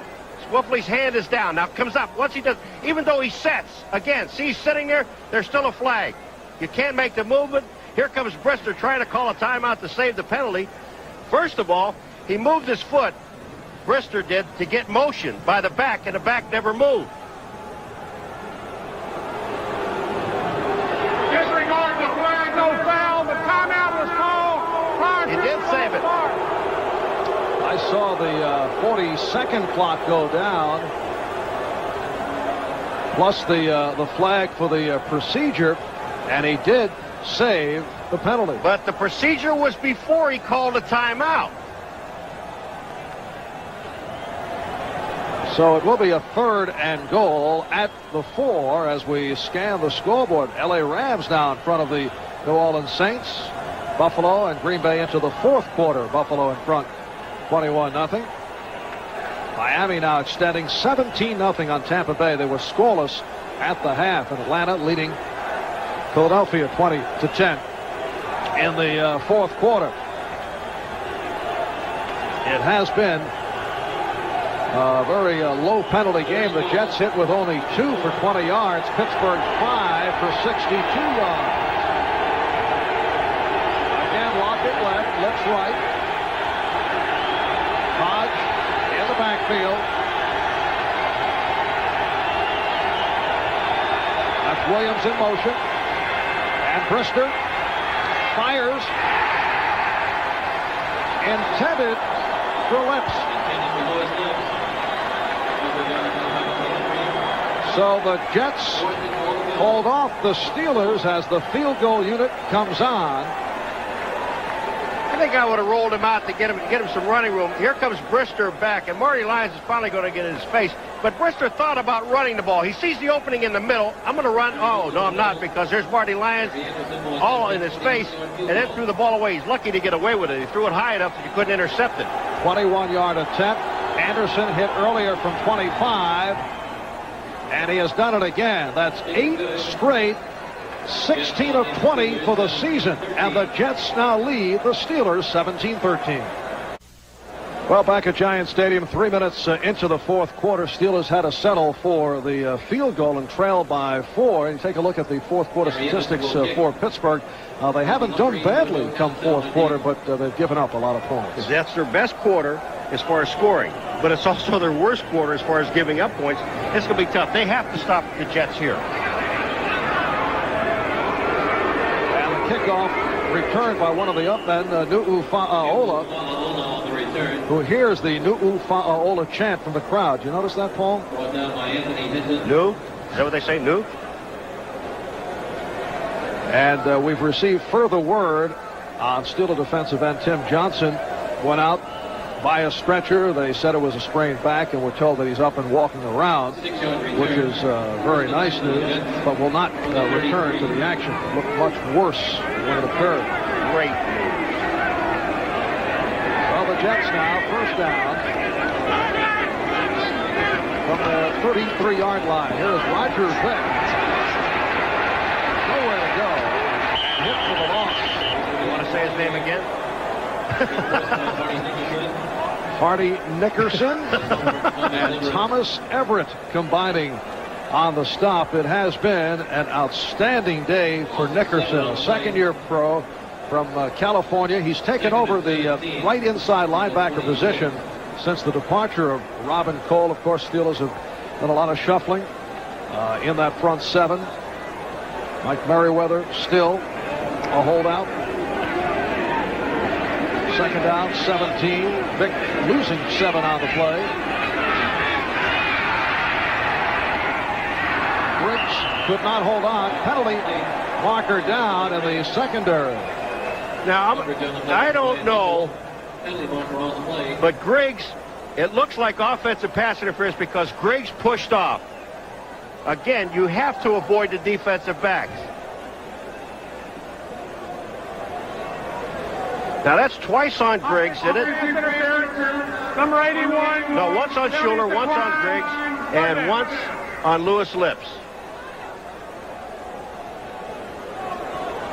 O'Brien's just scrambling around trying to find someone. The reason that Griggs is open at this point, that's Hinkle, it's on him, but the reason he's over that point is because he already pushed Hinkle.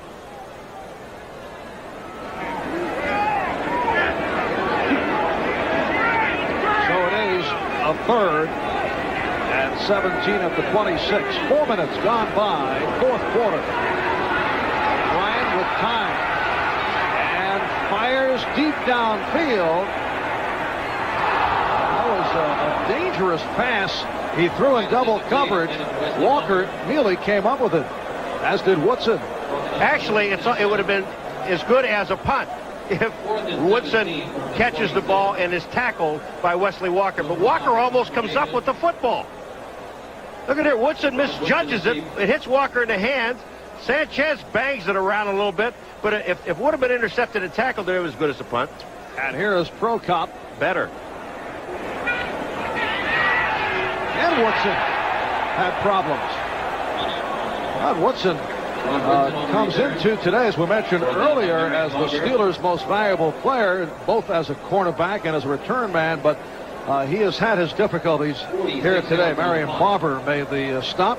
A reminder, next Sunday, right here on NBC, starting at 12:30 Eastern with NFL Live. Slate of games, including Miami at New England. Pittsburgh will play the Bengals in Cincinnati. The Jets will be at Indianapolis. Kansas City at Denver. Buffalo at Seattle. Check local listings for the game and time in your area. Steelers first down from the 31. Hodge trying the left side. Clifton and MacArthur combining on the stop. Picked up 3. It'll be a second down and 7. 57 MacArthur. Kevin MacArthur coming down. He takes on the back Williams and then moves back to the inside. Clifton, 59, holds up the play, but MacArthur gets away from the back and makes the play, holds it to a 2-yard gain. Kevin MacArthur also playing with the sun visor. A popular item. Well, you get your finger stuck in your eye enough times, you'll learn.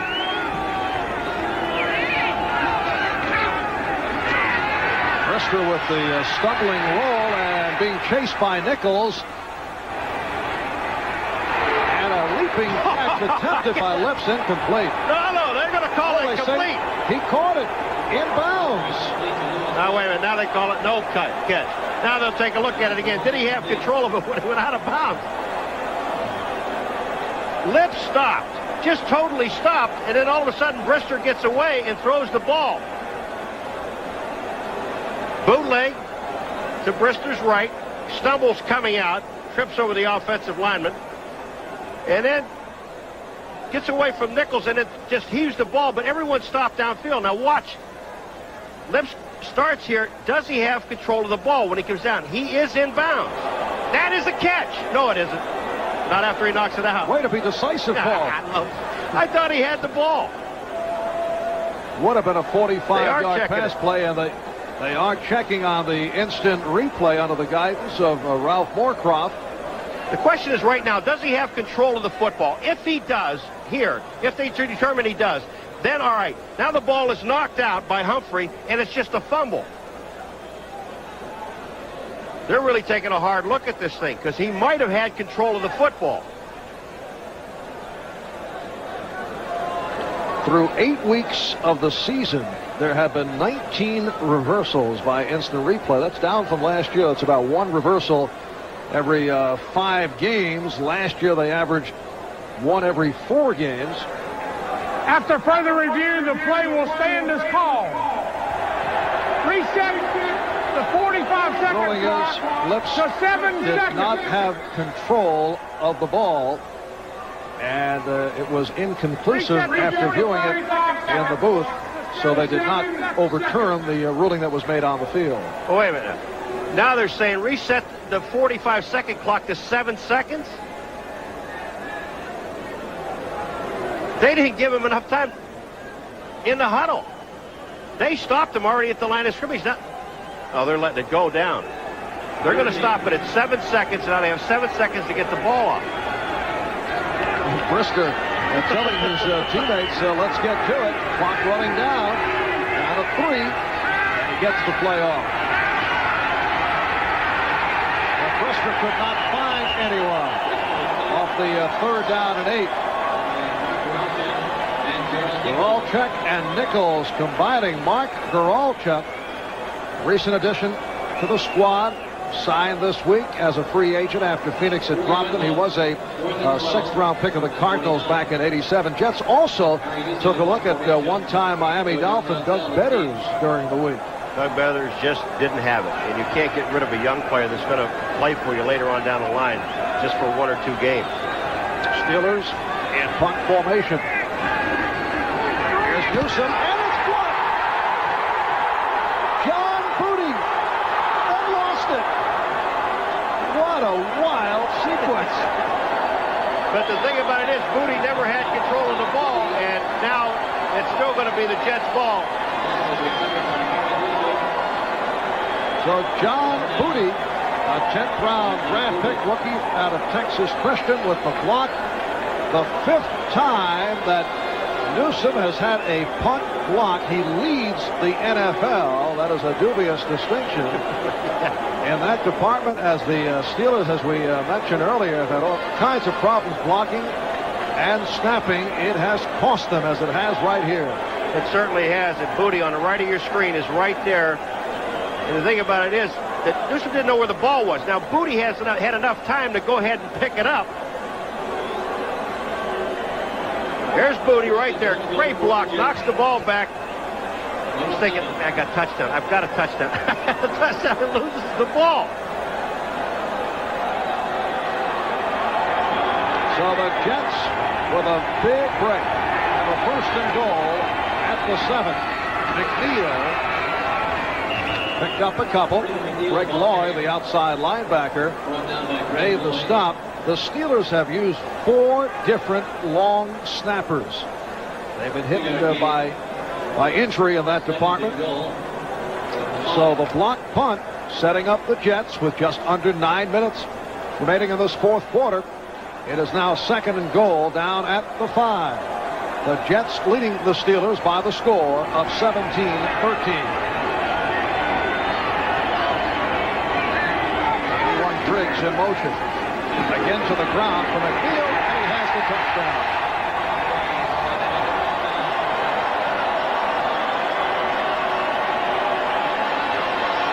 So the Pittsburgh Steelers will be rerunning that block punt over and over during the course of the week, as it has led to the Jets extending to a 10-point lead.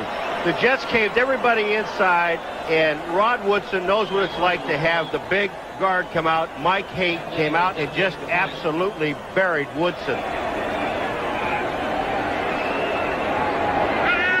The Jets taking advantage of another Pittsburgh turnover. Here is Pat Leahy.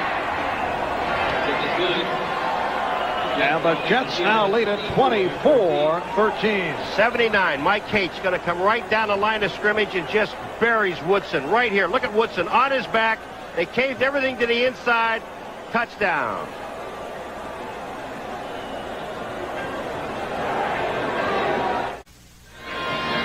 On this block punt, to the right of your screen, you see Booty. Look where he ends up. About 4 yards in front of the kicker. Exactly where you have to be to block the ball. He catches the ball right in flight with both hands. Bang, block and turnover and touchdown. The kickoff from Leahy. The Jets now lead the Steelers 24-13. Mike Stone on the return. Stone gets across the 30-yard line with 8:26 remaining in the 4th quarter. Kevin McArthur on the stop. So the Jets able to take advantage of the block punt by the rookie Booty, and then McNeil ran it in. 32 yards on the return. And Rod Woodson is limping off the field. From their own 32. Pittsburgh Steelers now have a backfield of Ernest Jackson, Warren Williams. Both have been hampered by rib injuries. Rodney Carter went out earlier with a hamstring. Play action. And Brister connects on the screen for Jackson. 1st down and more for Ernest Jackson, who is popped out of bounds by the rookie Eric McMillan. Knocked out of bounds by Carl Howard and Eric McMillan. McArthur is the outside linebacker on the left side. Now, when he sees the fake, the play action, here he comes. Whether he's in blitz or not, I don't know. If he is, that means that the inside linebacker must get over and make the play, which he did not do. You see Webster downfield on McMillan, and that is a late hit. That's out of bounds. That's uncalled for. Yes, Ernest Jackson did not appreciate it. 22-yard pickup. And a first down for the Steelers at midfield. Here is Jackson. And they get him at the line. Robin Cole led the surge. Ernest Jackson, a 1,000-yard rusher for San Diego. And Philadelphia headed that way last year. Injuries set him back. Jackson and Buddy Ryan did not exactly see eye to eye in Philadelphia. No, they didn't. Hennett, number 81, is trying to block Robin Cole, and he just doesn't do anything. Cole just stands him straight up, gets a look at the ball carrier, throws him aside, makes the tackle. Robin Cole named a special captain today by Joe Walton. Joe wanted to make sure that Robin would not have any trouble getting up for this one. I don't think that was ever a question, though. Former Pittsburgh Steeler. Robin Cole again. So Robin Cole, who has had a strong day, comes up with his second sack of the afternoon. Should say second sack of the season. Now here comes Hennett. Never really blocks him. He doesn't get any help from the back. Hennett never got back. Robin Cole just ran around the tight end who was supposed to block him, never touched him. That's the second time in a row that Cole beat Hennett. And the Jets with 6 sacks on the day. An early Halloween celebration. Wish that guy put a mask on. Third down, 17. Pittsburgh from its 47. 7 minutes remaining, fourth quarter. And Brister pops it as Lips. Lips in the open field. Stopped by Booty. A 31-yard pass play, and the Steelers have a first down at the Jet 22. 31-yard gain on the play. First down. Check of the scoreboard. Cleveland by 10 over Cincinnati. Rams beating New Orleans. Big one in the NFC West. Saints had won 7 in a row, 16 of the last 17 of the regular season.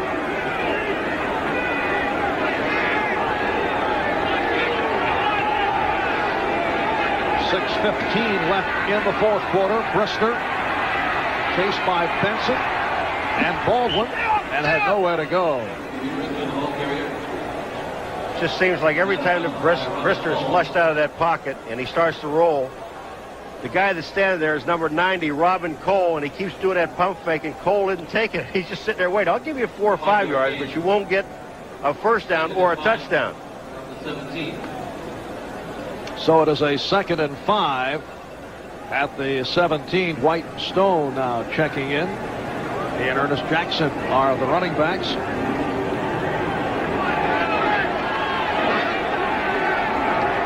Brister 10 for 21, 235 yards, touchdown, and an interception.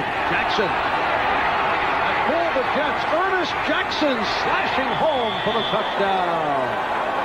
Beautiful call by the Steelers. You know, that's the second time we've seen a long gain off of a draw play where the back runs up into the offensive line and runs into his own man. And both times it helped. Now, I don't know who he runs into, whether it's Blankenship, Webster, or Long. We'll take a look here. It looks like it may be Blankenship here. It is. He bangs into Blankenship. There's Webster again, and they seal off. The reason you don't see anyone in the secondary is because they all ran off with the receivers. Gary Anderson puts it through, so the Steelers come back, move within 4 with 6:03 remaining in the fourth quarter. The Jets 24 and Pittsburgh 20. When you see Jackson here, he gets the ball. This is the draw. He's going to run right into the back of Blankenship and slows him down. But once they do that, then the offensive line seals off. And it looks like he's going all the way to the end zone untouched. Now, McMillan was down there and missed the tackle. I wonder if he was talking after that play. Yes, Eric talking it up the last few weeks, particularly disturbing Dan Marino. That next meeting here at Giant Stadium between the Dolphins and the Jets should be intriguing, because I know Miami players were also upset with rookie James Hasty, who has been vocal. There is Eric McMillan, the son of Ernie McMillan, a perennial Pro Bowl tackle with the St. Louis Cardinals. Well, he is having a great year, though, the young man. But here comes McMillan. Does he make the play? No, he overruns it, runs right through his arms, touchdown. 17-yard touchdown run off the draw. 6 plays, 68 yards, capped off by Ernest Jackson, who's been having an injury-plagued, disappointing season. But a good one today. 6 carries, 47 yards for Jackson.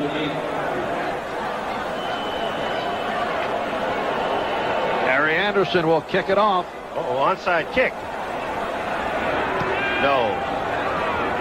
They went to the shift. Humphrey on the return, across the 20-yard line. Stopped by Warren Williams.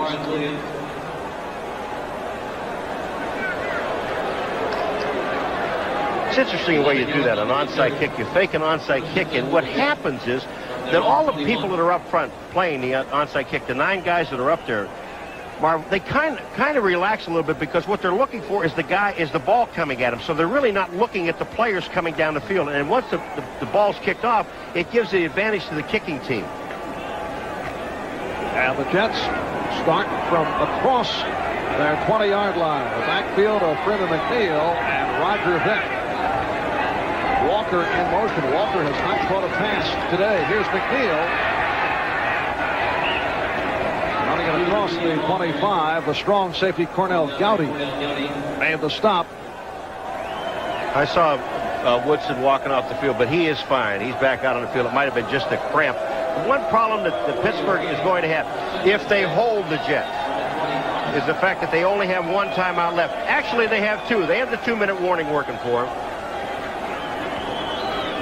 Jets now 2nd down, 6 at the 25. Tunis to the right. Now Harper at the near side, and he goes in motion. McNeil. Jets looking to hold on to the ball using the clock. Clock is running, coming up on 5 minutes left in the 4th quarter as the Jets pick up the 1st down. Now let's take a look at Nickerson now. We've been talking about him all day long, and finally he got blocked. Look at Schuler. What a great position block. Gets the block on Nickerson, and down he goes. 1st down. Rod Woodson is limping. He's been limping across the field. When they put Harper in motion, Woodson ran with him, and he is limping, so he may have a sore ankle. And Woodson is on the near side, matched up with Toon. Here's Vick. Yet could not get outside. David Little, the inside linebacker, 8-year man from the University of Florida, very solid player against the run, makes the stop on Vick. Take a look at Woodson now. I know he is. He's just hobbling. You can see him. He's got looks like a very tender right ankle. Maybe he's trying to lure him into his trap. Yeah. 2nd down and 9 at the 33. Now Walker comes across in motion. Play action. Hector with the good block. Al Toon, the intended receiver, set for another update. Let's go to Gail Gardner at NFL Live. All right, Marvin, Tampa, the Bucks trying to rally against the Dolphins. They were trailing 17-0. Joe Ferguson getting the start. 38-year-old veteran finds Bruce Hill 26-yard touchdown pass, cuts the Dolphins lead to 17-14. Let's go back to Marvin Paul. Thank you, Gail. You played with Ferguson, didn't you, Paul? No, he came after. I see. I don't know if I played with his dad or not, but you did play for Chuck Noll in San Diego, is that correct? For 4 years, 61, 2, and 3. Yes, I did. He was a linebacker coach. 3rd down and 9. Off the swing, McNeil with cutback, but short of the 1st down, reaching out to the 39. Woodruff on the stop. What a great move by McNeil. Marv, he just, he knew he couldn't get anywhere outside. No chance for the 1st down. The only chance he had was cutting it back up into the inside. It was just an excellent move. Got the defense moving to the left-hand side of the screen, the right-hand side of the offense. Here comes Little outside. Now watch this move. He just stops, gets a block. Here comes Sweeney back to the outside and gets upfield, but no first down. 3 yards short. So here is Prokop punting from his 24-yard line, just under 3 minutes remaining in this fourth quarter. Shanked it, but it'll get a roll. And rolls inside the 20-yard line where it is down by Harper. So Pittsburgh, with 2 minutes and 45 seconds remaining in the fourth, will take over. 44-yard punt credited to Prokop. Right here, let's pause briefly for station identification. This is the NBC Television Network. This is WNBC TV, New York. New York Jet head coach Joe Walton, native of Beaver Falls, located just outside of Pittsburgh. And Chuck Noll in his 20th year as head coach of the Steelers, who have won only 2 and dropped 6 and are trailing here 24-20. Brister able to complete to Pollard. Pollard stopped by Goralczyk, seeing quite a bit of action here in the fourth quarter. Hurry up offense. Booty is the man that was on the corner. Marvin at least got in there and got his hand on it, kind of slowed up the screen. Steelers, as they did last week against Denver, now with the no huddle. Although this is the first time they've gone to it. Pass deflected. And that stops the clock. And it was Goralczyk who got a piece of it. Trying to hit a little slant pattern underneath to Lewis Lips. And Goralczyk, number 74, just at the last second. Watch this. All good defensive linemen. Look at that paw. See, the Pittsburgh Steelers know that this is the last possession they're going to get in the game because they only have one timeout. This play should take them at least close to the 2-minute warning. And they're only going to be able, after the 2-minute warning, can only stop the ball their clock one time, and the Jets can run it out. And this may be the play they look back to, a 3rd down and 7 from the 21. Brister with the time. And it's broken up, intended for Lips. Humphrey got a piece of it. And Marty Lyons got a piece of Bubby. This is 4th down. Are they thinking about punting the ball away? Here comes the play. It's at the end of the play. But Humphreys coming across, gets his arm in front. Just a super play. Ouija Thompson was open. They're going for it on 4th down. They know they can't get the ball, Marv. I mean, it just won't do them any good. It is a 4th down and 7 from the 21. Hodge in motion. And Brister going deep sideline. It is intercepted by John Booty. What a game for the rookie from Texas Christian. Blocked a punt that led to a touchdown, and now picks one off that was intended for Charles Lockett. Lockett had him beat. Brister didn't have enough on the ball to get it to him. But again, it's almost as good as the punt because the Jets are going to have to run a play before the half. Booty was there. Booty made a nice play on the screen on the first play from scrimmage. And now coming back, look at Brister. He's pumping. There just isn't enough on the ball. If you take a look at Lockett, he has him beaten right there. But Booty made the adjustment on the ball. Interception, good as the punt. Now they're going to have to run at least one play before the 2-minute warning. Second interception of the day for the Jets. First down at their 43. Here's McNeil. And lost a yard on the play. And now the 2-minute warning is provided. Jets lead it 24-20. We'll be right back. Minute 57 remaining in the fourth quarter here at Giants Stadium. The Jets with a 24-20 lead over Pittsburgh. And the Jets with a 2nd and 10 from their 43 when we resume. I'll quiz you. Okay. One question. When would you take the timeout? After this down or after the 3rd down? I give up. We'll wait and see. I would take it after the 3rd down. Why? Why? I'll tell you in a minute. Let's play for it. And here is Vick. Good run by Roger Vick. taking the hit from the free safety, Thomas Everett. And it appears that the Jets, let's see, have they picked it up? I don't think so. See where they spot it as we check the story. If they get to the 47, if the ball's on the 47, they have it. They have it. It's on the 47. I do think so. Yeah. Good point. Thank you. They do pick it up. Boy, I'm glad I don't have to answer that question now about the timeout. I thought it was a trick answer. No, it was not a trick answer. I didn't know the answer. I just thought I'd throw a question at you.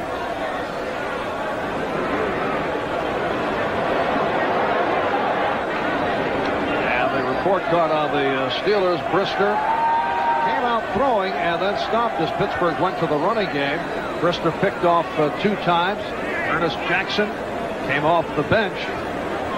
7 carries, 47 yards. Rodney Carter had the sensational game against Denver last week. Got hurt early, pulled a hamstring, and was not a factor. And Lips with 3 catches. That was it. Quiet day for Louis Lips. And with those stats of Bubby Brister's, Marv, is it right he only threw 1 time in the second quarter? 1 time in the second quarter. And those are pretty good stats for him. Led to the fumble. The completion to Hodge. That was coughed up. So the Jets have the first down at the Pittsburgh 47, a minute and 45 remaining. And the Jets looking to run out the clock, or as much as they can. Well, they got 45-second clocks, and the way I figured, there just will not be any time left. Pittsburgh took their timeout after the first down.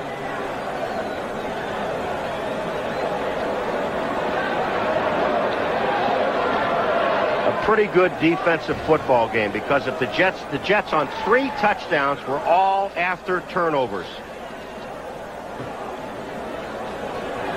So Joe Walton and his Jets looking to make it 5-3-1 for the season as we approach 1 minute remaining, 4th quarter. You know, they're taking one just real quickly. Pittsburgh 352 yards total offense. The Jets 202. And right now, time for the Most Valuable Player Award, sponsored by Budweiser. And there he is, the one-time Pittsburgh Steeler, Robin Cole. Budweiser will make a contribution to the United Way on behalf of all the MVPs selected in today's games. 8 solo tackles, 2 assists, and 2 sacks. 1 fumble recovery for the one-time Steeler, 33-year-old Robin Cole, who had a distinguished career with the Pittsburgh Steelers, emerged as a team leader since coming over to the Jets. He was a #1 draft pick of the Steelers back in 1977. As time has run out, and Joe Walton and his Jets follow up on the explosive victory over Miami last Sunday in Miami, with a 24-20 win over the Pittsburgh Steelers. The Steelers drop to a record of 2-7. Thanks to our producer, David Neal, our director, John Gonzalez. Jets win it by 4.